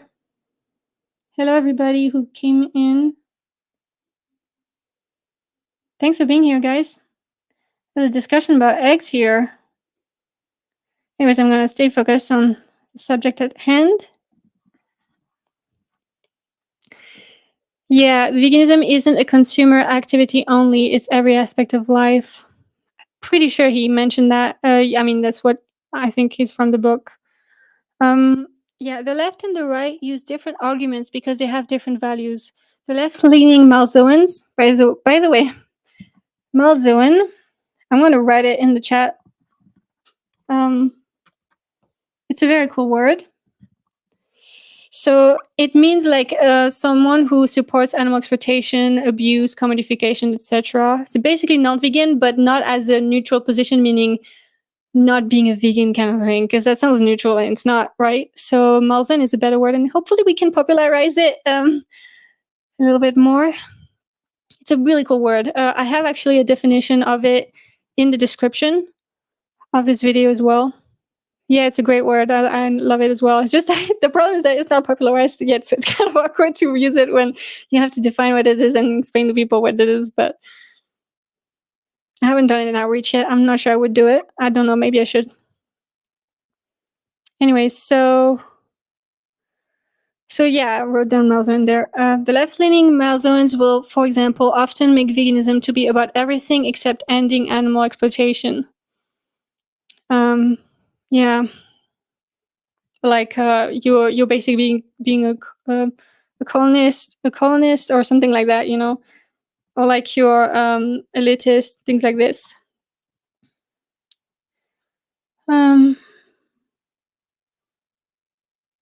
I'm just mentioning the left here, but that's just an example. The genetic fallacy. Okay, this was a new one for me. It was very interesting. I love the fallacy stuff. It's very interesting. So the genetic fallacy is a fallacy of irrelevance in which arguments or information are dismissed or validated based solely on their source of origin rather than their content. Isn't that also like a version of the appeal to authority? No, that's the opposite, isn't it? No. No, that's the opposite, I think, of the appeal to authority.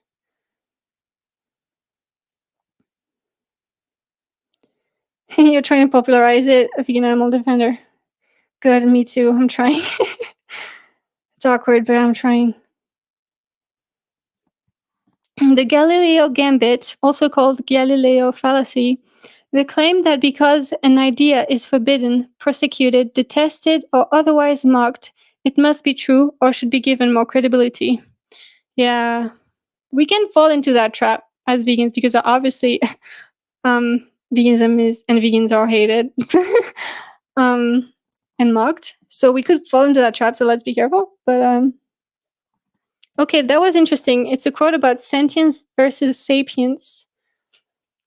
Oh, we're getting through the book, guys. Okay.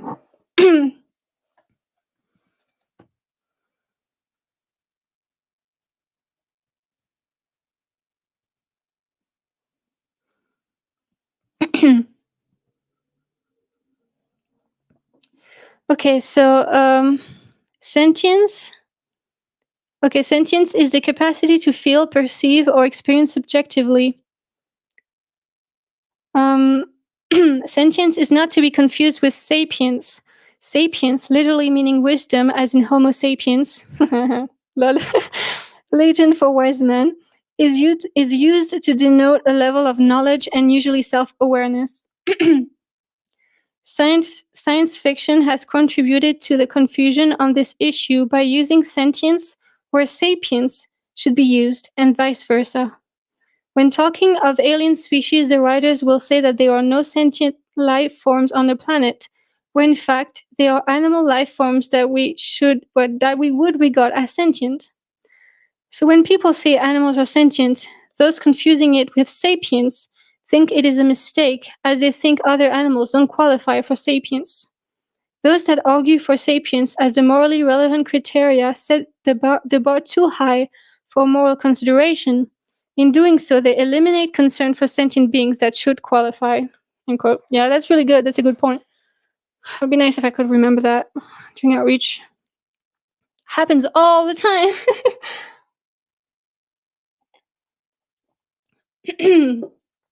After the live tomorrow morning, my voice will be gone.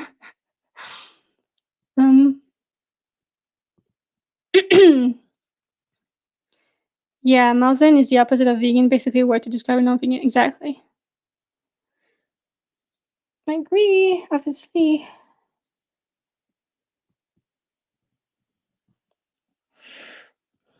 Yeah, to be honest, okay, so I think going into jargon is kind of difficult. It only makes the arguments harder to access for those we want to convince.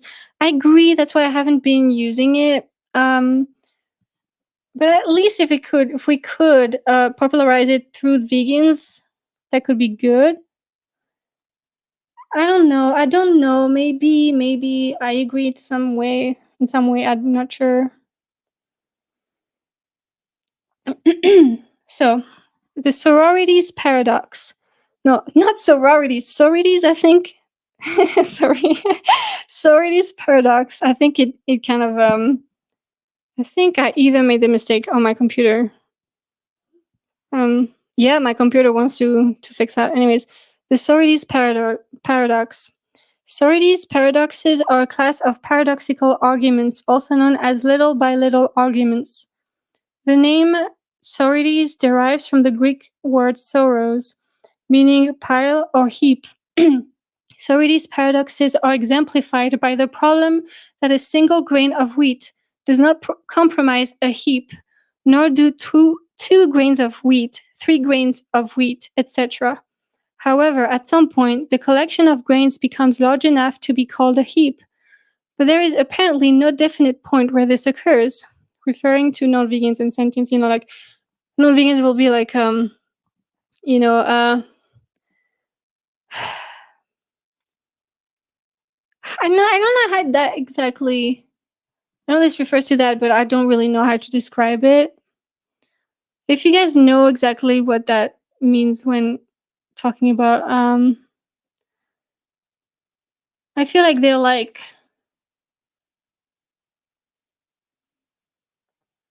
I don't know, when they say plants are sentient, they're saying, how would you know like that they're not sentient because of intelligence or something? Maybe that's about that. Yeah, Benny's talking about like you don't have to use a jargon, meaning like the the fallacy name or something, but you could be aware of what argument is being used and better armed to deal with it. Then yeah, I agree. Anyways, solipsistic nihilism. Sorry, I don't know how to pronounce things. Solipsistic nihilism. Oh my god, just forget it. Solipsism is the assumption that nothing exists except your own mind, that you only imagine the universe and other people. Nihilism is the avoidance of assumptions. Oh, yeah, that's very Descartes. Descartes thought, that. I mean, it just reminds me of him because he thought that other animals were literally not sentient and objects. It kind of reminds me of that. Greedy reductionism, by categorizing other animals as sentient as rocks, they don't make their sentience disappear or matter less. It's just a kind of denial of reality. Yeah, people will be like, everything, like, there's this belief that there's like a consciousness in everything, and so they kind of think that everything is sentience or something, even rocks, and that way they don't have to actually worry about other animals being sentient and therefore not exploiting them. But then you could obviously turn that against, well, then why aren't you exploiting humans? Like, what's the problem then? Pantheism? Maybe. You're probably right. I'm not exactly sure.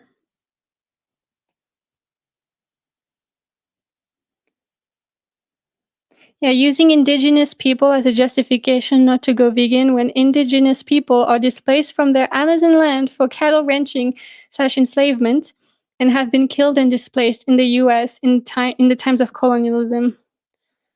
Yeah.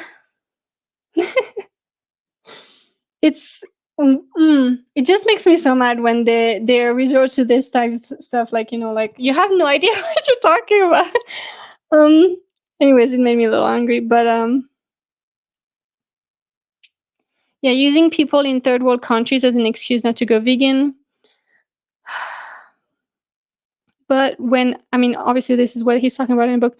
When animal exploitation, especially in the food industry or clothing industries, tend to have much higher environmental costs than plant-based food and clothing, and is one of the 3 top causes of climate change and environmental destruction, which impacts, obviously, people in third world countries much more than people who are richer countries.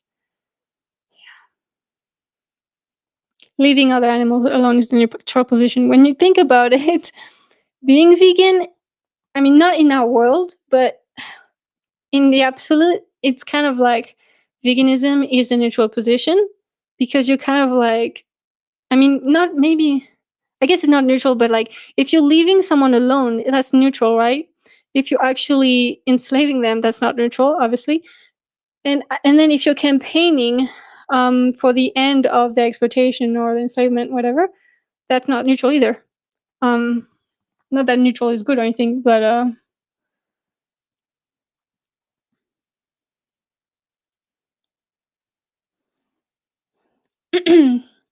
okay, this one is a big paragraph.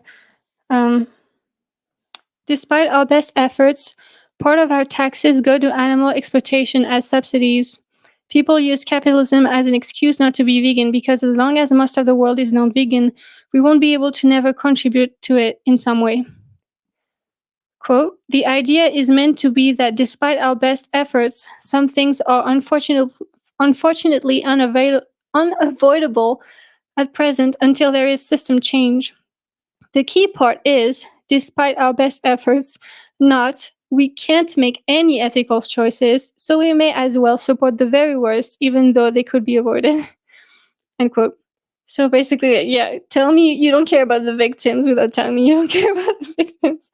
Um, yeah, great and Nirvana fallacies I wrote. Anyways, yeah, besides, there is obviously non-human animal exploitation outside of capitalism. There was always in communism and in most tribes. Actually all tribes in all populations in the world. There was always non-human animal exploitation and use, and we weren't always living under capitalism. So yeah, it's completely irrelevant basically, but it's a very strange thing to put forward when it comes to veganism. Like, I understand because people think that veganism is about reducing and eliminating harm in some sense, but that's not what it is about. So when you know the definition of veganism, it doesn't make sense to to bring up capitalism, of course.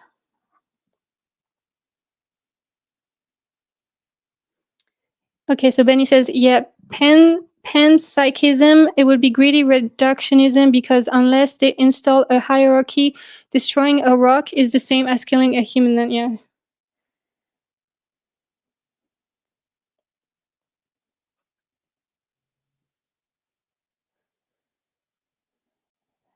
I'm not sure if this was directed to me or not, but anyways, do you have a suggestion on how to describe what a malzone is in short terms besides just saying it's a non-vegan? I think someone answered you, but anyways, like someone says, someone who condones animal exploitation, I think, or animal commodification. That's exactly what it is, and supports, is for that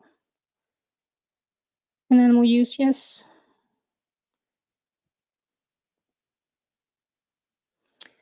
If you really want to make sure I see one of your message, like a message that you sent in the chat, but I'm not seeing it, please just put an animal inside your message, so because I can see it better. It's kind of overwhelming, the chat, sometimes, and I can't really see everything you're saying. So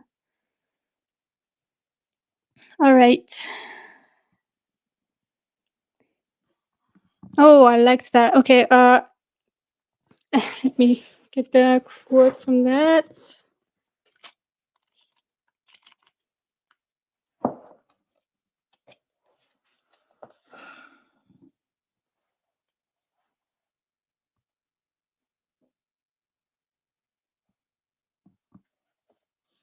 Okay, yes. So I'm quoting Benny here. If we frame veganism as cruelty-free or not responsible for any harm or death to animals, we are sadly mistaken. I think people conflate vegan claims with this claim from companies that market their products as cruelty-free, i.e., not tested on animals. We have seen that claims of perfection and purity aren't helpful and are more often used by opponents of veganism. See, the perfect is the enemy of the good argument. It leads to nirvana and perfect solution fallacies. Yep. Another quote from him. Another way to think about issues is to ask how they are an argument for animal exploitation and slaughter. I think he might be talking about like when people bring up other issues, like for example, they bring up objections like I don't know, like yeah, for example, we should be focusing on other issues. Maybe I'm not sure.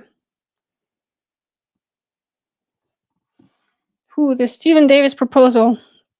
That was really cool to read about. So there's a whole, I think, a chapter on this, if I'm correct, the Stephen Davis proposal, which is all about crop deaths.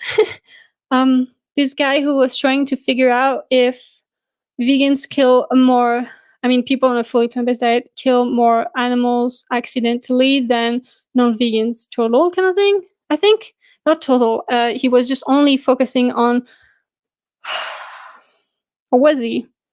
Anyways, I wrote stuff about it. It was kind of a lot. It was very informative.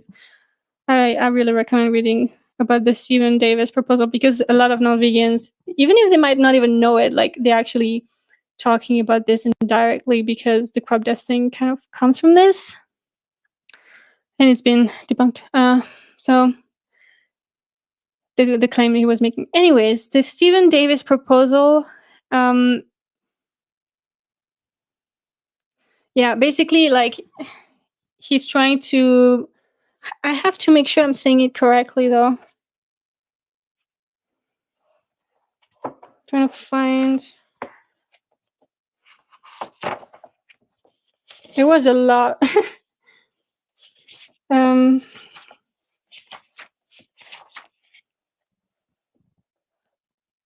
Yeah, so basically, he was arguing. So basically, okay, in 2003, Stephen Davis, professor of animal science at Oregon State University, published a paper in the Journal of Agricultural and Environmental Ethics, arguing that it's possible that a plant-based diet could result in more animal deaths due to modern crop harvesting than eating cows who grazed on pasture wood. Okay. And he argued that in the end of basically, but he was arguing that eating one cow per year is better than being on a fully plant-based diet. It's being debunked because his calculations were just not good. Basically regenerative enslavement of cows, basically grazing causes more animal death in the end. After all the calculations were debunked and everything and corrected, it causes more animal death, wild and enslaved, than plant agriculture, according to the number of animals killed per consumer. So it's a whole thing. It's kind of complicated. You would have to read the thing to really understand what's going on. But I just wanted to mention it. I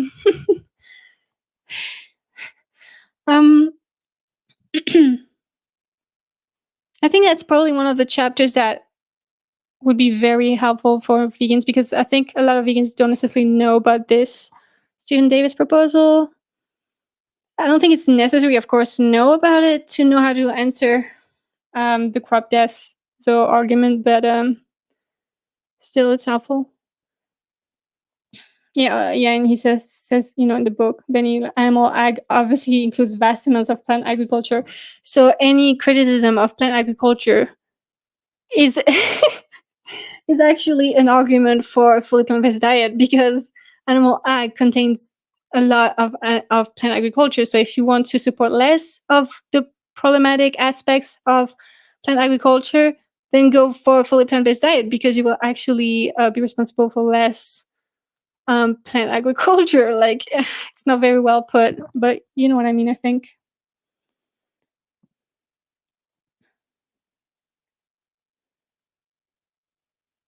Okay.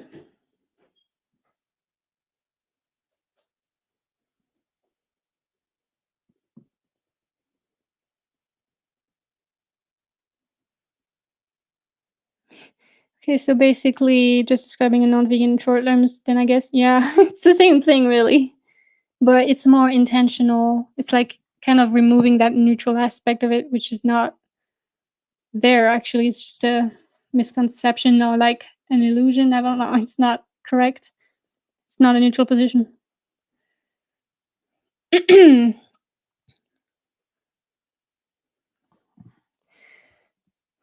Okay, yeah, I love that. Vegans are not asking anyone, this is a quote, vegans are not asking anyone to do anything they don't do themselves, end quote. Non-vegans often are when talking to vegans. For example, they say veganism is privileged, and then they say you should really grow your own food, as if that's not privilege. Like, a lot of us don't have gardens or don't have access to, things like that. So, well, I'll be right back, guys. Give me a second. want to say. Okay, so by the way, I have way more slides than this, but this is like the biggest part of it, and I have the loose slides for it. So the halo effect is the tendency for an impression created in one area to influence opinion in another area. For example, human animal flesh or secretions are ethical is used to legitimize the rest of them. It gives a positive impression of that sector of basically animal exploitation. And people now feel justified in using animals and like the industries are doing a good job. Yep.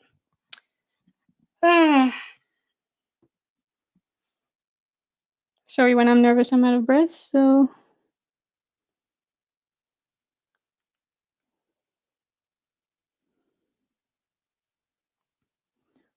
wow. But then someone who identifies themselves as a vegan but are an apologetic vegan, are they then malzoans because they would condone animal exploitation towards others and not defend animals? I guess in some sense. I don't know. I don't know.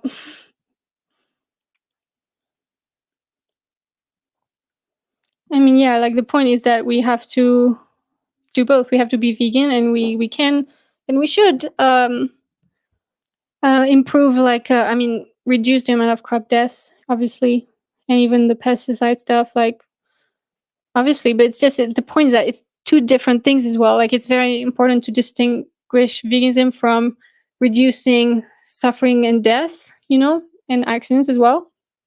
A very different thing.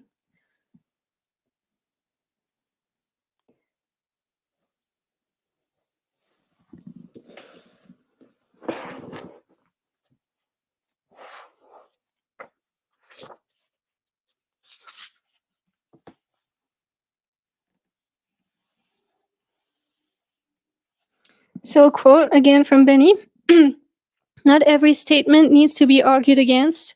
Lots of things should be acknowledged, but we can simply ask how they are an argument in support of exploiting and slaughtering animals or against veganism.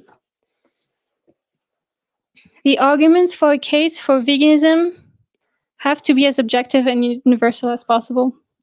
Yep. Another quote. A society thinks veganism is extreme in proportion to how normalized violence against animals has become. Yeah. I'd add to that as well that it's obviously not about violence, because you can exploit animals without violence. Um, just exploitation in general, of course. But I understand what you're saying and agree. You could say the same with exploitation, replacing violence with exploitation. It's a more powerful way to say violence, I guess. Yeah, yeah, like as normalized as a perception of animals are. You know, like you could say as well, the society thinks veganism is extreme in proportion to how normalized the perception of other animals as objects is. Okay, we're almost done with my summary, guys. It took 2 hours.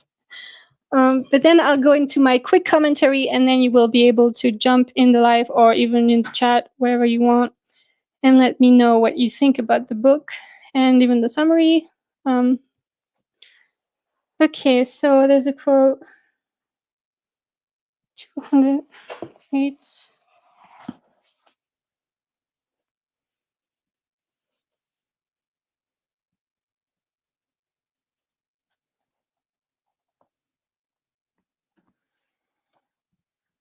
Hmm.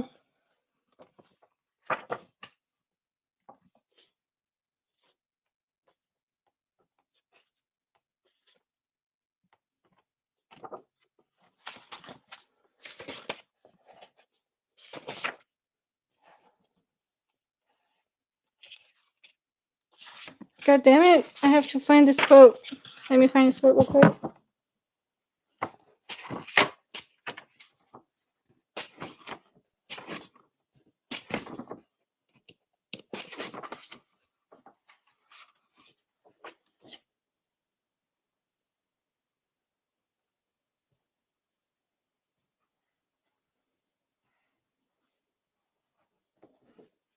Oh, haha. Oh, um, great. Well, actually, I searched for nothing. Basically, there's no growth in no growth in comfort is the quote by Jeff Thompson. Sorry about that. Yeah. So veganism is only about the end of the exploitation and use of non-human animals. It never was about anything or anything or anyone else. It's been distorted, though, of course. Changing the label will just transfer the issue. That's what you were talking about. We'll just transfer the issues people have with vegans to another word. He mentioned that in the book. Another quote, 213. We're at the end of the book.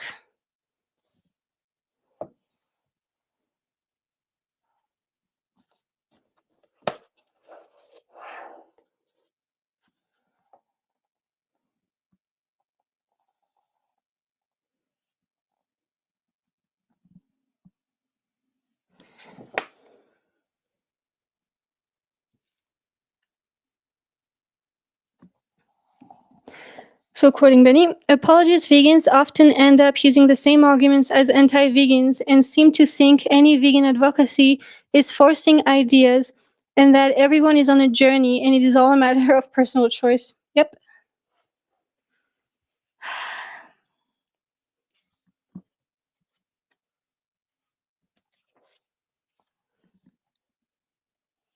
Okay, so there's a quote. He says, like, the best. Oh, it's about. Yeah, okay, never mind. There's a quote from Towards Freedom. I don't know what it is, but anyways, there's a quote. If we liken veganism to light and non-veganism to if we liken veganism to light and non-veganism to dark, we can see that while there is no absolute light or dark, there is a very apparent and obvious difference between light and dark, which we can easily identify. There are also degrees of light and degrees of dark. Let those degrees, in the analogy, equal the degrees of practice of veganism or non-veganism.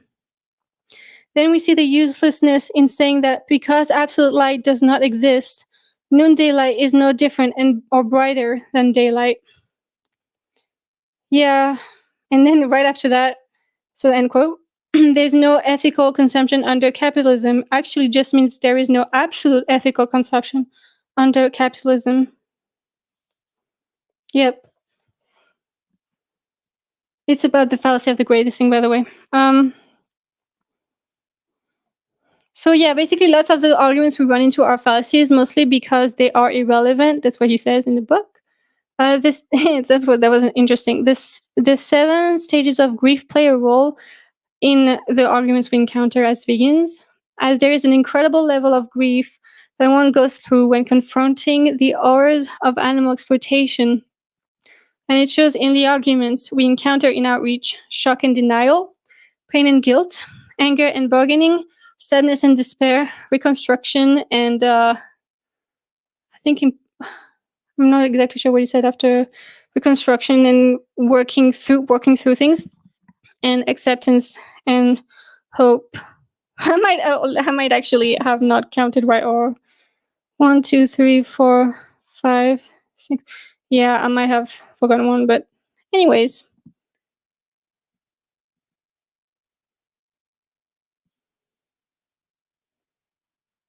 There's a lot of comments. I've had to Google both Leslie Cross and now Charles Horn. Charles Horn? Did I quote him? I'm not sure I know what that is.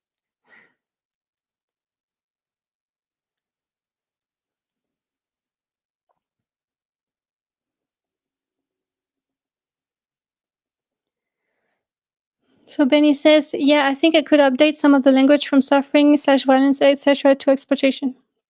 Yep. Definitely.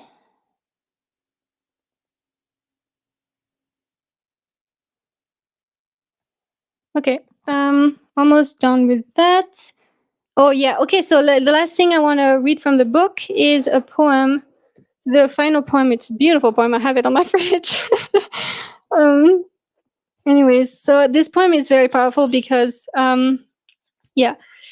So Al Mari, who was born in December 973 and died in May 1057, was an Arab philosopher, poet, and writer whose voice is as relevant now as it was over a millennium ago when he was writing. By the way, he was blind. Random, but still. And this is his poem. I no longer steal from nature. You are diseased in understanding and religion. Come to me, that you may hear something of sound truth. Do not unjustly eat fish the water has given up, and do not desire as food the flesh of slaughtered animals, or the white milk of mothers who intended its pure draught for their young, not noble ladies. And do not grieve the unsuspecting birds by taking eggs, for injustice is the worst of crimes. And spare the honey which the bees get industriously from the flowers of fragrant plants. For they did not store it that it might belong to others, nor did they gather it for bounty and gifts. I washed my hands of all this, and wished that I perceived my way before my hair went gray. Beautiful. It's very powerful.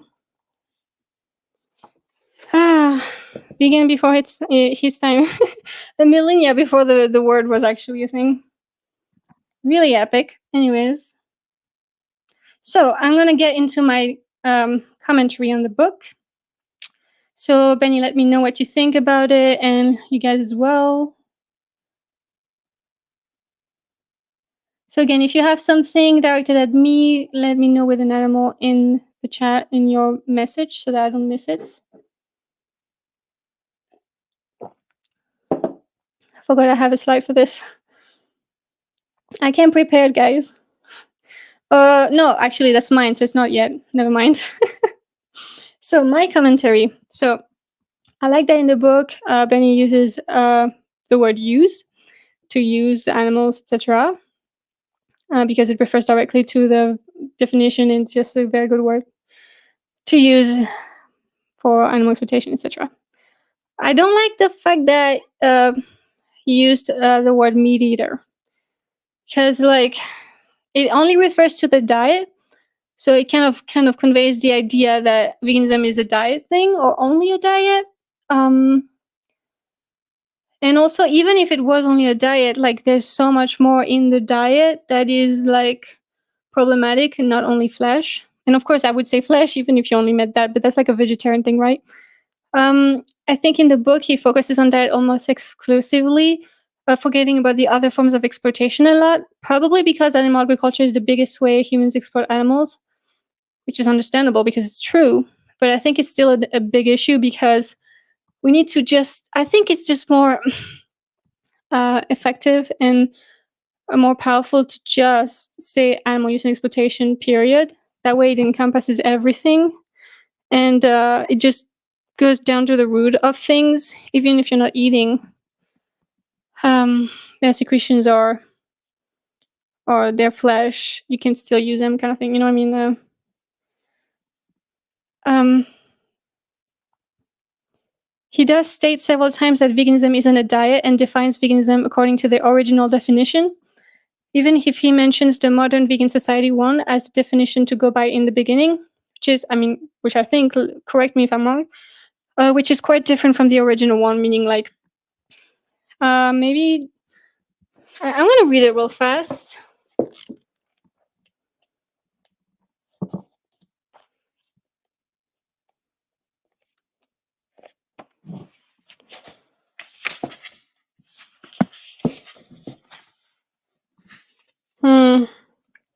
If I search it online, I'll actually find faster because I don't know where it is in the book.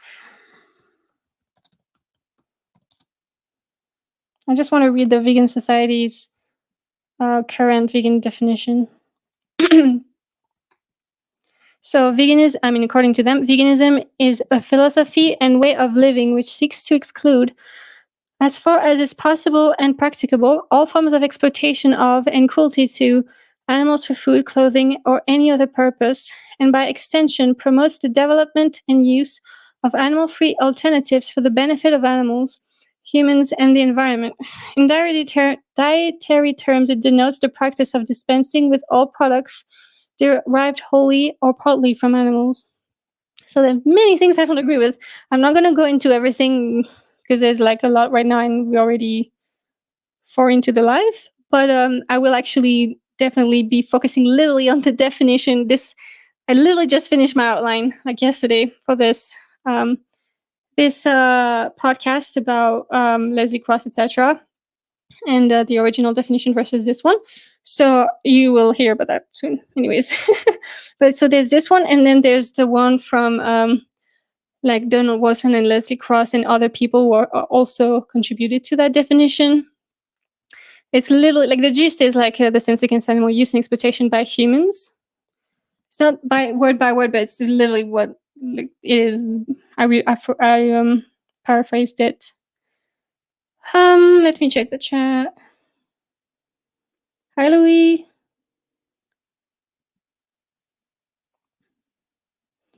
I agree as well. Which other definition of a word has this complicated and long definition? Yeah, I agree with that as well.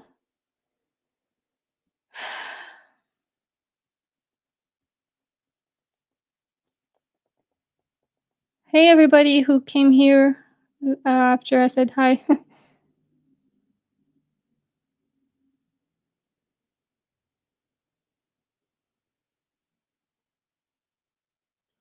Okay.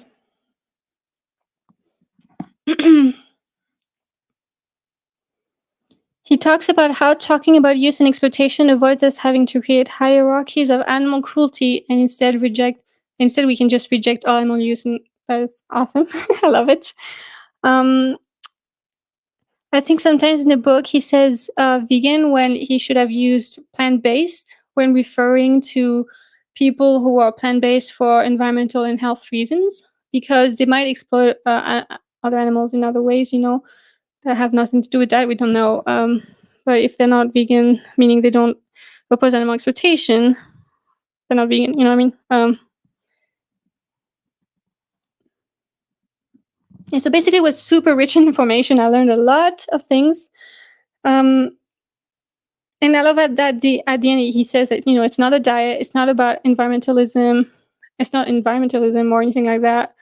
It's not about any of these things. It's just about animal exploitation, really. Ooh, okay. So, yeah, basically, I mean, I think I'll just make I have a problem with the word speciesism. I don't think I have the time to go into that right now, but I'll go into that later. I'll just do something with that. I made a presentation with David Serena's post about it because I thought it was really, really good. I'll just make another video or something else about it. Or whatever, I'll share it or something. Because we don't have time for that right now. It's gonna be but another time.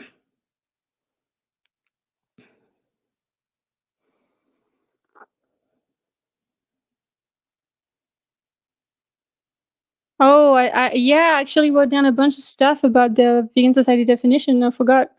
So, yeah, the concept of exploitation already includes cruelty. If you're cruel to an animal, you are exploiting them for your own benefit or to feel good. Yeah.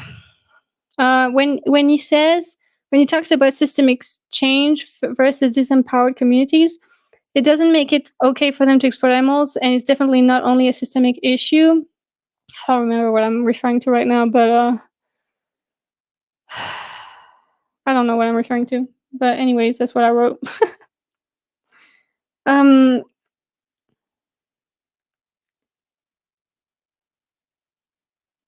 Oh, I actually wrote down the definition, the original definition by Liz Gross and Watson. The object of the society shall be to end the exploitation of animals by man. And the word veganism shall mean the doctrine that man should live without exploiting animals.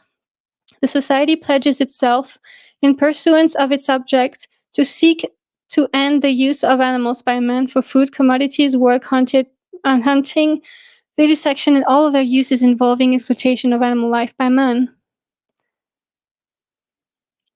I really like that after talking about the current definition of the vegan society, He says that a simple way he explains it is a position against the commodity status and exploitation of other animals. Yeah, definitely.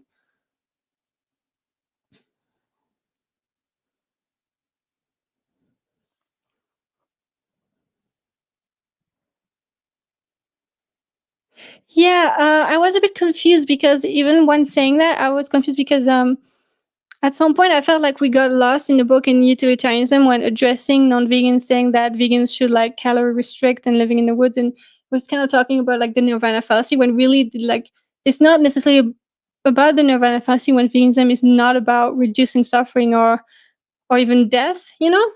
So I think I was a bit confused with that.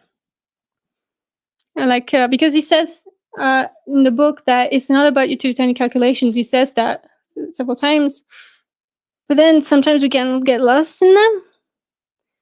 I understand when it's addressing some stuff that's like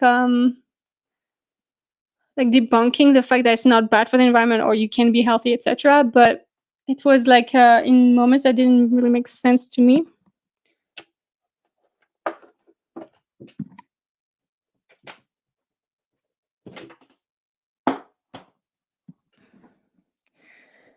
Oh, yes, I agree with him when he says living beings isn't interchangeable with sentient beings.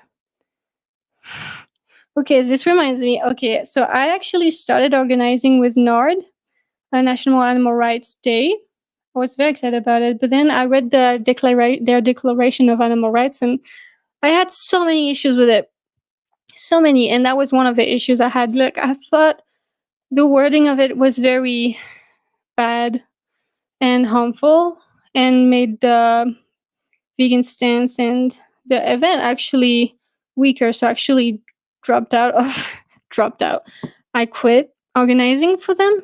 Even if I love the idea of the event, I do not agree at all with the wording of I know it sounds like silly or frivolous, but it's really not. It sounded really really bad, and there were so many problems with messaging. I had a lot of issues with it.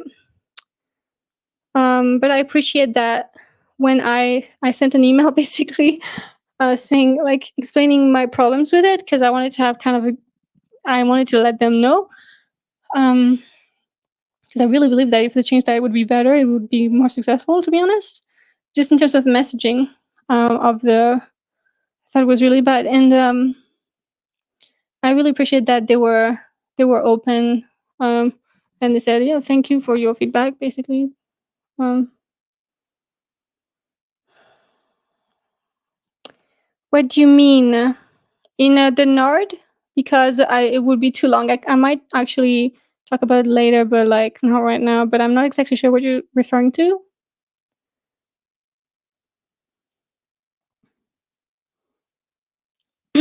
Whoops. For a second edition, I definitely update a lot of the language if I've said meat eater or conflated vegan slash plant based. The utilitarian stuff is showing that even on their own terms, they felt, yeah, I get that. I understand. Yeah. But I'd probably try to make my own views clearer, separate to trying to help debunk those arguments. That makes sense. Oh, yes. So, Louis, you mean not? Okay. You want me to go through the email? I sent an email. I can read it. I'll go quickly through it. Then we can maybe talk about it later more. Let me find it. Hope I still have it. Oh yeah, I found it super fast. Okay, I'll just read you the thing, okay, and then you can make up your own mind. So I wanted to let you know that I need to step down from being an organizer with Nard. I love the design and intention of your events. You know what? Nah, never mind.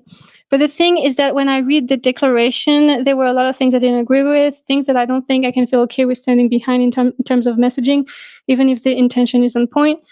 Blah, blah, blah. When using, for example, first, when using the term living beings, this is the first one, I think it enables people to go straight to plants or living beings too. And I think not specifying sentient beings every time weakens the message because people will straight to plants. The right to life, they said the right to life in it, in my opinion, is also weakening the message, as well as the right to be protected from hunger, etc. Veganism isn't about protecting all animals in the wild or from pesticides, for example, even if we should actually address this, but it's not a vegan issue. That's what I mean. I'm not saying we shouldn't improve these things, just that it's not what veganism is about. And that can be really harmful to actually conflate the two. From hunger, protecting all animals from hunger, suffering, and predators, etc. And so I think it is confusing people about veganism and the fact that this is a movement against exploitation and use of animals by humans.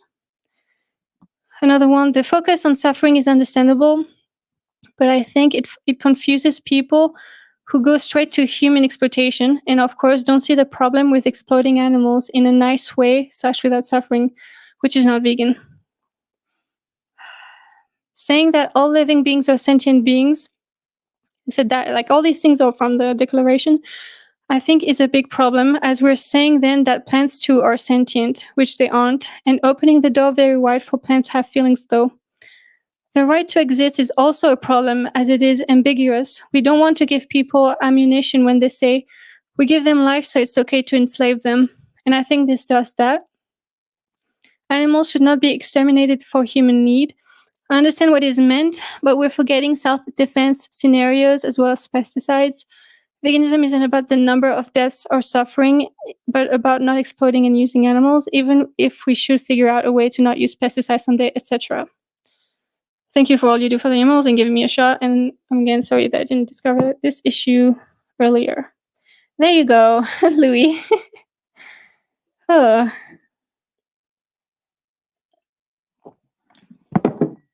This is driving me crazy. Hold on a second.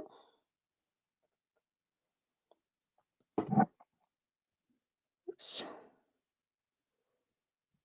Thanks, Louis. I think your response is well articulated. I hope the Nord folks seriously consider your objections / points. Thank you. I hope so too. I just was happy that they were not their response was just very graceful. So she told me the person who was working with me, who actually incidentally, she comes from the same exact region I was from, and the town I think I was born, the city I was born was just freaking crazy in France, so it was wild. But anyways, she told me she would relay I would receive an email from them, but I haven't received it yet, but it might be busy or anything like that, I don't know. So yeah, I personally did not like the organization of the book. It was very creative, but it was a bit confusing to me, and I feel like sometimes it was a bit repetitive. I feel like maybe it's I don't know, maybe it's just my taste. It's possible. I just didn't like. I found it a bit confusing, but I don't know. Maybe it's just me. I'm not sure. Someone else might really like it. So obviously I left a lot of things out intentionally as well, because I can't I can't just obviously just read an entire book or something to you in a couple hours. It's just the things I really wanted to mention personally, and yeah, if you want to learn about fallacies, this is a great start. Maybe there's a bunch that are not there, but this is not an exhaustive list necessarily, but it's a lot. So I'm very glad I read this, learned a lot. So guys, it's time for you to let me know what you think about this book if you've read it, or about this summary if you haven't read it.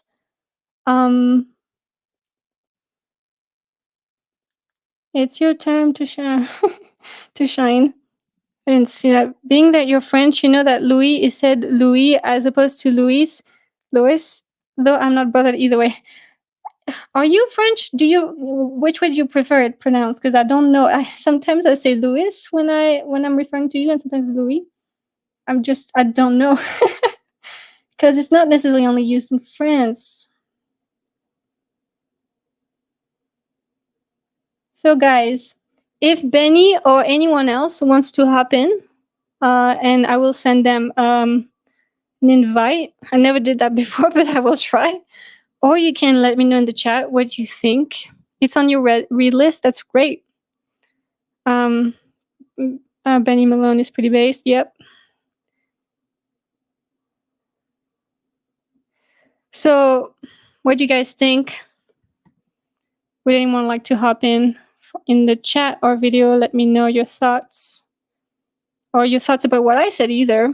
It doesn't have to be anything in particular, like something obviously about this book, but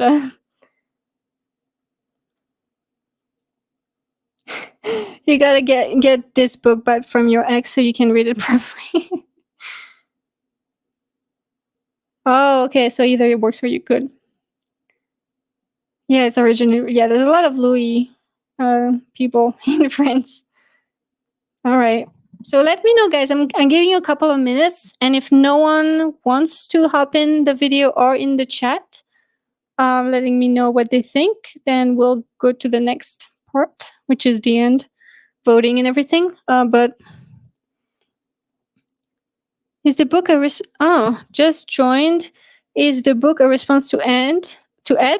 I don't think so. I think it was written before, right? Benny, are you still here? Question for you. I'm not sure Benny's still here. He might have gone away. But I don't know. Like my answer is I don't know. Let's see. When was How to Argue? I mean, probably not what I think, but I don't know. I'm not the author. And he didn't say anything like that. But when was this?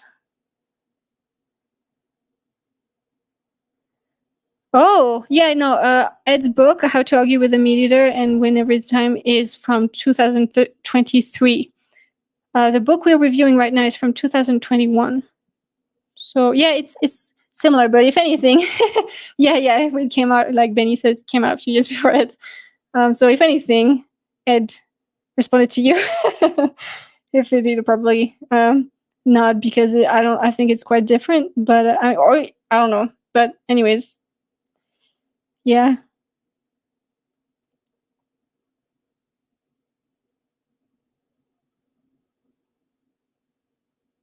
So I guess none of you guys want to let me know your thoughts, or you don't really have anything too much to say about it or anything. That's totally fine. Like, also, like, the thing is, you don't have obviously to read the book to come. It's better for you, I guess, if you want to get everything from the book. But the point is to make a summary so that a lot of people can kind of have these ideas in a shorter format, or I don't know. And we can discuss it obviously together. But I came late to this stream, so I can't really comment, and I've not read that book, so I'll accept the consensus by people here in the stream. Whoops. So Benny Malone says Ed doesn't have a bibliography or credit anyone. Oh, really? I've heard it was better than Ed's book. I'm not surprised. I haven't read Ed's book. Okay, well, guys, no one really wants to hop in. So, and by the way, everybody who's coming in, thanks for being here, and hello. So, yeah, let's go to the next. I just wanted to give credit where credit is due. Vegan Sidekick. This is very nice design.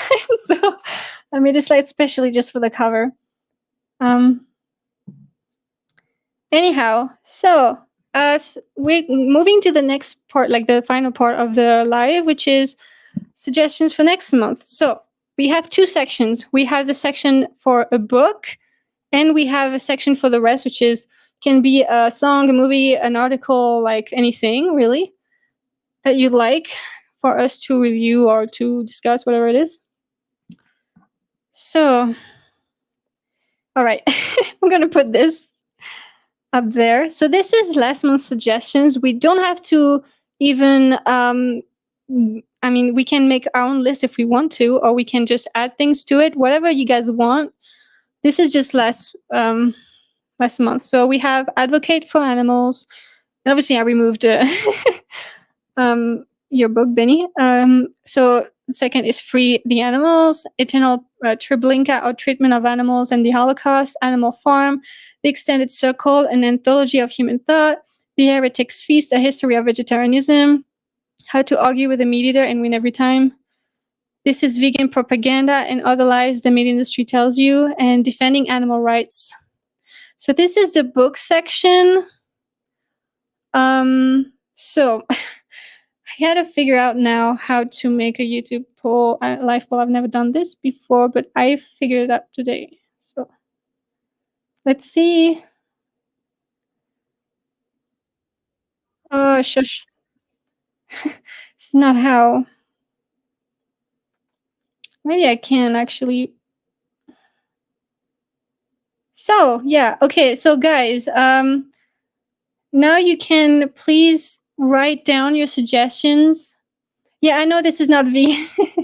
Yeah, I know. Very fair. I would say the number 7 and 8 is not vegan books, but utilitarian new offerings books. Yeah, yeah, I know. But for example, like it's okay because even like the point is not necessarily to read things that we agree with. Of course, is just to. I mean, we might not even agree with it at all, but at least we can discuss it together. But to veganism, that's what I mean. Not necessarily vegan. Okay, so guys, you have to give me your suggestions. Add suggestion to this. I can add it to the poll. And honestly, the poll will literally just be 1, 2, 3, etc. Because okay, I'm making the poll. Give me a second.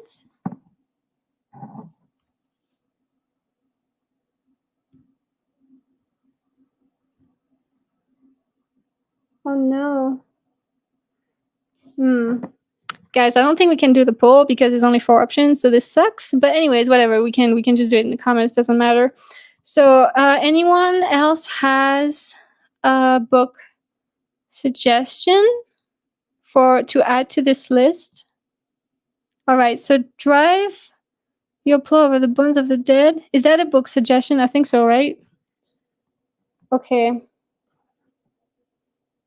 So let me write. I'm gonna write it down in a Word document to add it to it.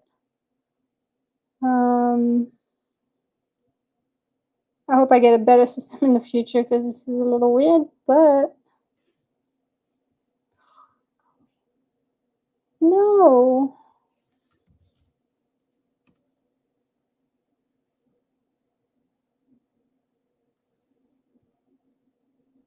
Okay. So drive your plow over the bones of the dead.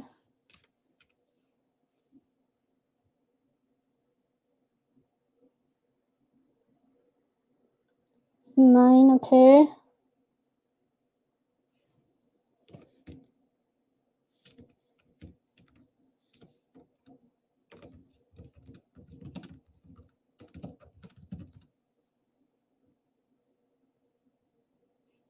Bones of the dead. Okay.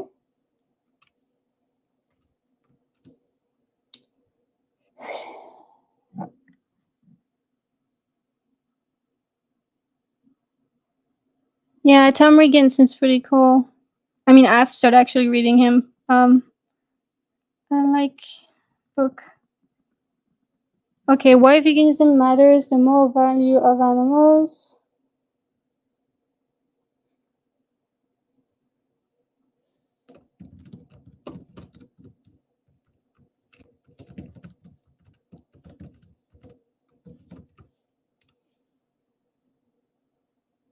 Animals Like Us by Mark Rowlands.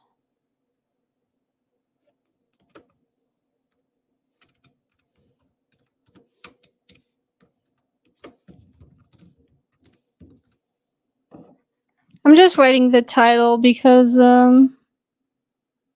entangled empathy and alternative ethic for our relationships with animals.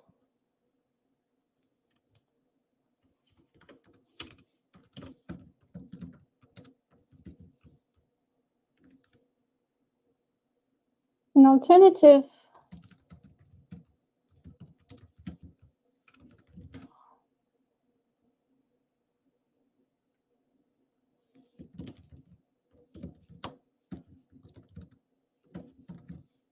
Yeah, I think I might do this more in the future. I will actually ask you in a post to give me suggestions because this is a little crazy. And then when we have the live, we will. I will not. I don't know. I'll try to figure out a better system. Okay, so now we can try to stop because it's gonna be too many. So far we have a lot. So I'm gonna write down the ones you already wrote. Elizabeth Costello. It has to be, of course, related to veganism and animal rights. Elizabeth. And if I figure out, that a book is not, then I'll remove it. On their own terms, Lee Hall. Okay. I think we're gonna be good for now because it's a lot of options. Oh, the last one I'm gonna add is this one, the vegan activist, get active.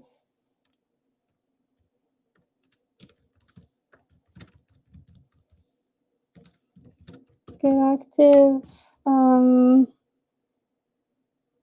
For the yeah. Okay. All right. Good. Okay, we're done for the suggestions. Thank you so much. Oh my God, Bold Native, are you kidding? This is my favorite movie of all time. Oh, such a great, or some bias, but like a great recommendation. Anyways, the movies and everything else than an actual book will be in the second section. Okay. So yeah, okay, guys. So please pick one book from the list on the screen, and then I will show you the rest of the actual list, and then from there, so pick one book from both lists, and then you can pick the one you prefer. Okay, and then we will actually be voting on the book. Okay. But keep it to yourself for now because like the point is to actually know which one you prefer, and then after you have seen both lists and you have two options, you can do it yourself, and then you can say in the hello everybody coming in, hello Omar. So yeah, I will show the list after this, so pick one book for this, and then I will show the rest of the list. You can pick a book from there, and then you will pick the one you prefer. Yeah, this is a shitty system. I'm sorry, but I can't really do better than this. For now, I will figure out something better.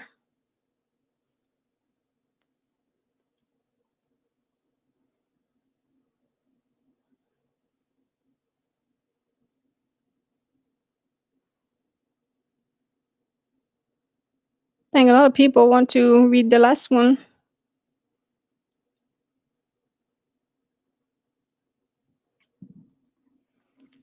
So I'll give you one more minute to choose the one you'd like. This.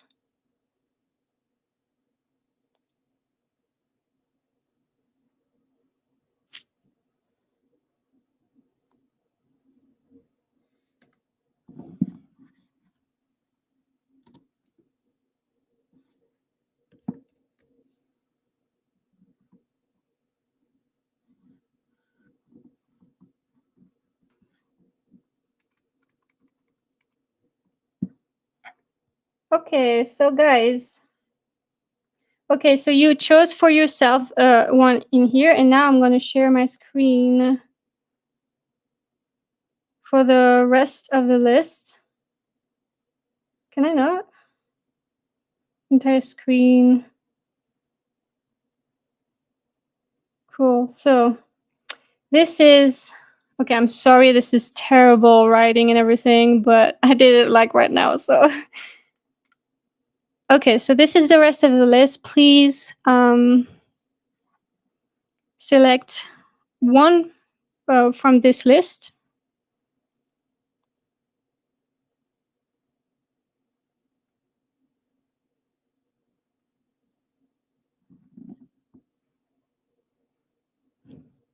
I'll give you one more minute.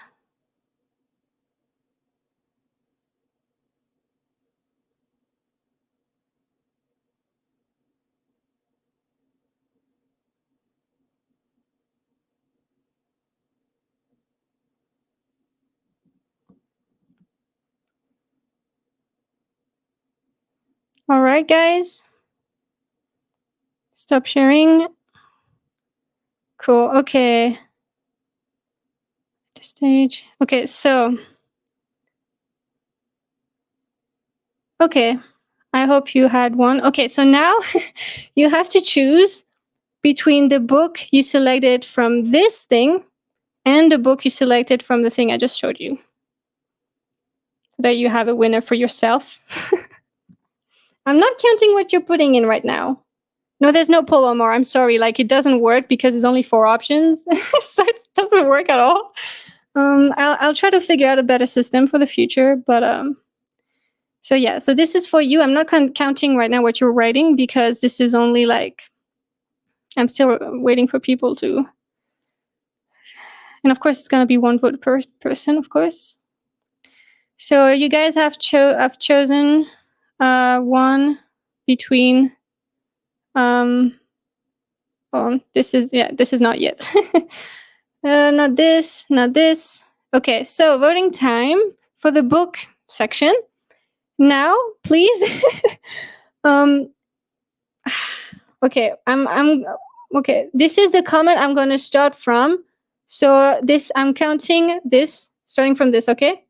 Okay, so we have 14. So guys, you have to vote which which number will be the one that we read for next month and discuss. Okay, so for now we have 2 14s. Oh, sorry. Yeah, okay, I'm just gonna show it again because I know this is really shitty, guys. I'm sorry. So this is the first part. So we have 14, 12. Ooh, which one is animal rights, the abolitionist approach? Oh yeah, we don't do suggestions. Sorry, Dobrik. It's kind of over the suggestions. So we have 12, 9. Okay, I'm just going to show, again, for the person who didn't know the number, I'm going to show you the other list. So this is the rest of the list, the numbers that go with the books. I'm giving you a minute.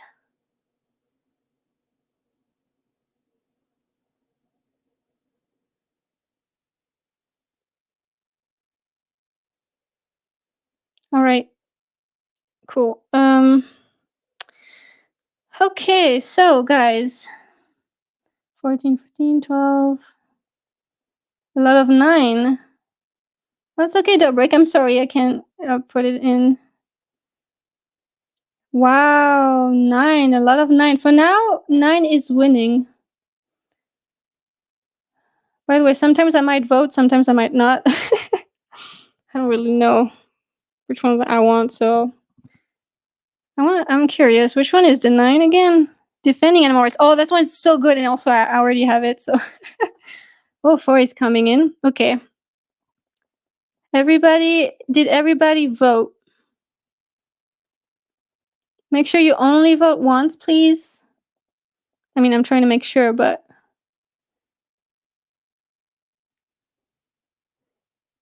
Oh, I'm so sorry, vegan animal defender. Yeah.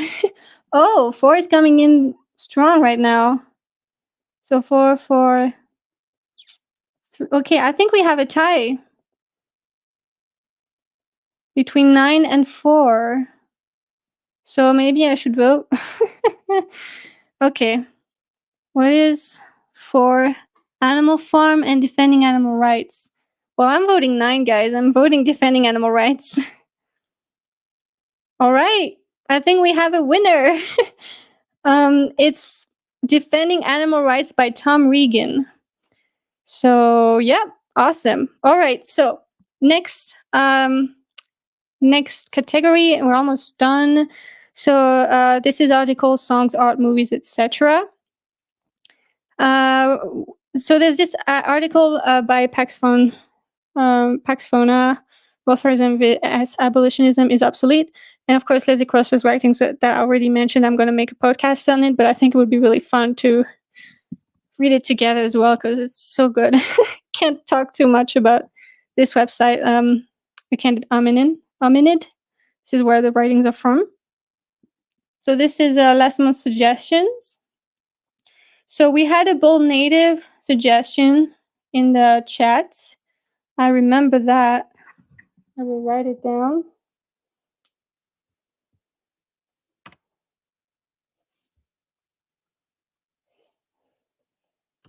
I mean, I remember it. I don't really need to, I guess.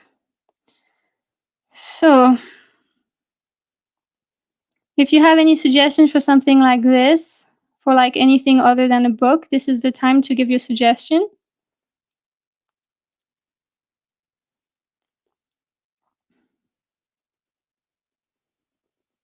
I'm trying to find the one with the bold native.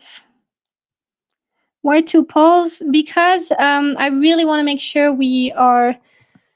I wanted to make sure we have a book, but someone like Louis actually told me like, why restrict it to a book? You know, because we might actually want to do something else as well. And I think having both kind of gives like the opportunity to explore something different than book and a book as well. That's why doing that. Well, I can't find Bold Native one, but Bold Native is basically an amazing. I'm gonna push it. It's a movie about. It's a fiction about the ALF, and it's freaking fantastic, and I love it to death. It's my favorite movie. um, it's an abolitionist movie. It's freaking awesome, and 2010 movie. Anyways, that's the one that's not on the screen. That's why I'm talking so much about it. So.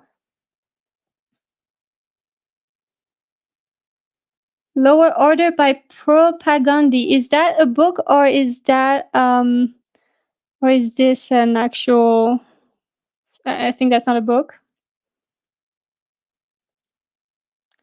You can only suggest things that are not books. So if Carnage is like an art piece or anything other than a book, you can suggest it. So what is it? Guys, make sure that you let me know what type of thing it is. I know this is all over the place, but this is my first live for book clubs. I'm sorry. I'm learning still.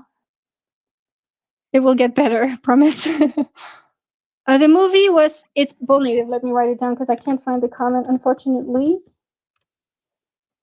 Lower Order is a song. Okay. Let me write, because we're having a bunch of stuff right now. So I don't want to lose them. Bold Native, fictional movie.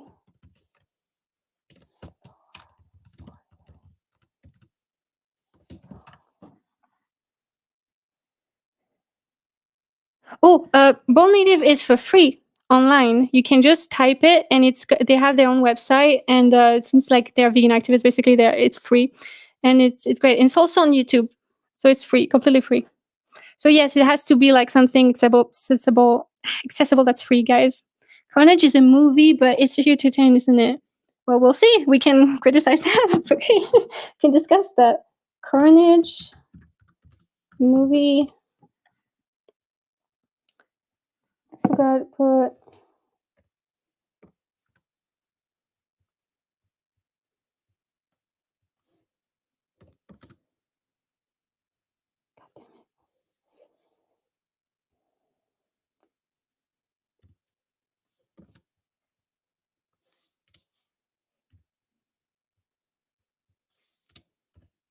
Okay.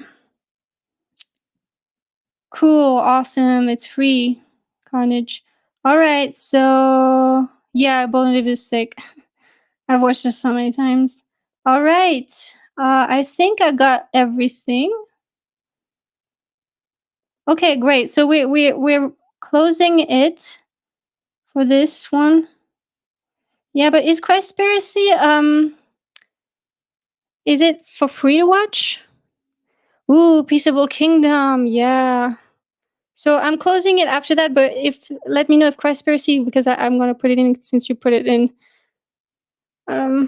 Yeah, Christspiracy I don't think is available, but Peaceable Kingdom I know for a fact is for free. It's great.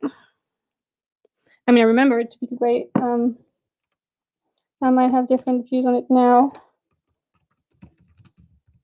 Okay, now we figured out the suggestions. Thank you so much. Okay. Now we will vote. So let's do the same system. So this is like a last month's suggestion. There's this article by Pax Fauna, Leslie Cross's writings, and then we have.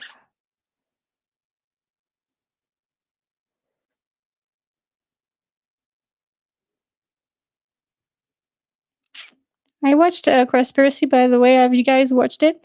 This is the rest of the suggestions. I might as well just write. Let me write it. So the first one was Pax Fauna's article about obsolete distinction. I think something like that between abolitionism and other stuff. Sorry, this is me paraphrasing the title. And then second was Leslie.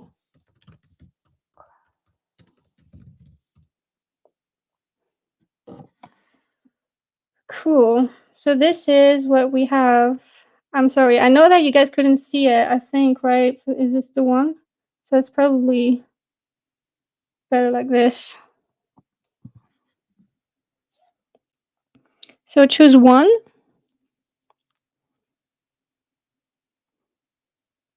Giving you 1 more minute.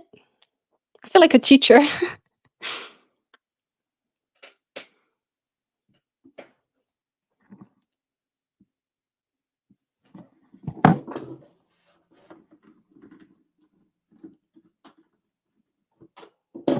All right. Cool. Okay, so we're starting to vote. Okay, we have a 4, a 2, and a 3. Let me know which one we are going to be looking into for next month.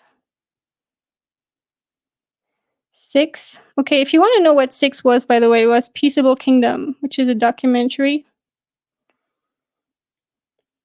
Okay, for now, we have a little bit of everything. We have literally one of everything. By the way, I'm voting for Bold Native. Can't say no to that. All right, so guys, we have one of everything. We need you to, well, I mean, for now, I mean, Bold Native is 3 and 2 votes be included. So if you don't want to watch Bold Native, you have to make sure you are voting for what you want. Maybe people. All right, we have like 4 votes for Bold Native. Awesome. So cool. All right. I will give you the link, by the way, in the live I'm going to plan. I will give you the link. I'll make that like next week. Super excited, man. That is really cool. All right. So we have Bold Native and I already don't remember. There was a Tom Regan book. I think it's Defending Animals, which is literally right here. It's great because I don't have to buy it or anything. This is like an old, like secondhand version. And by the way, this actually goes really well into what we're going to talk about. Because, as you can see on the screen, you know, it's great to support the author as well. So it's great if you want to do that, of course. But as well, like it would be great to make this as sustainable as possible. So if you can get it like from a public library and borrow it from there, or buy secondhand as an ebook or an audiobook, it would be great for the environment. And of course, so I listed some websites that could help with that. You might probably know already, but I don't know if that can help. So you can rewind the live whenever you need to if you want to. Also, it's in the description below, these websites. So, and of course, this is a great way to have a good impact, is to donate the book you've been reading. That's if it's good enough to donate, I guess.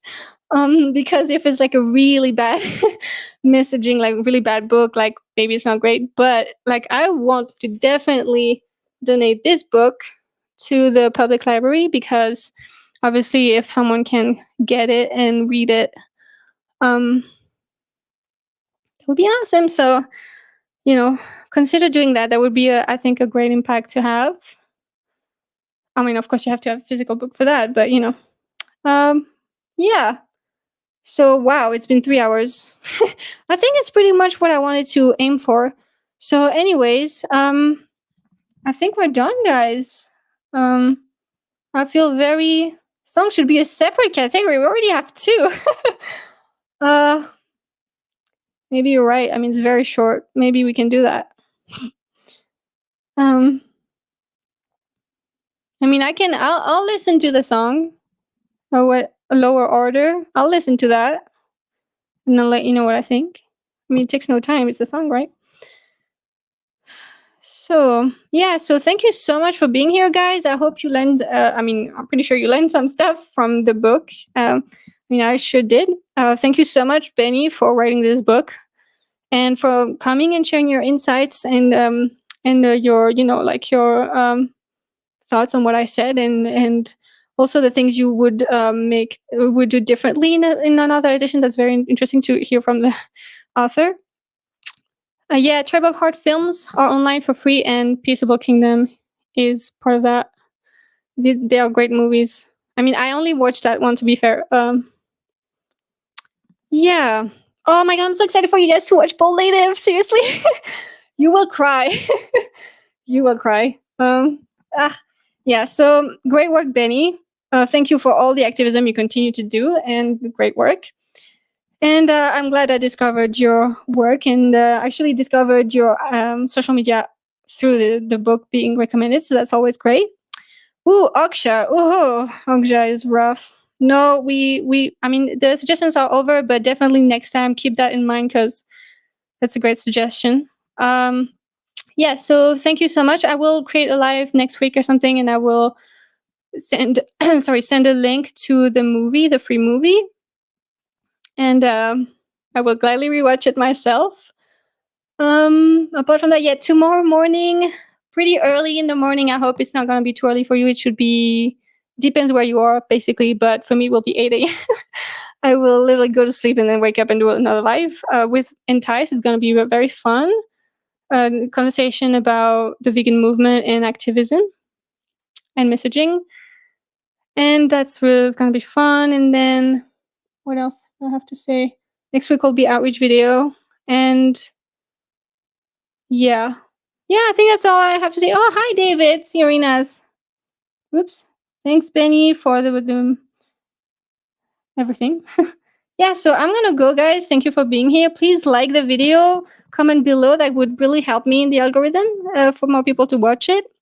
And also, obviously, I read all the comments. I don't necessarily answer comments anymore, but I read all of them.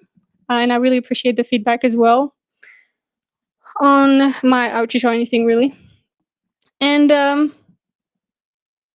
feel like I'm forgetting something. Yeah, like, subscribe, comment, and see you next time.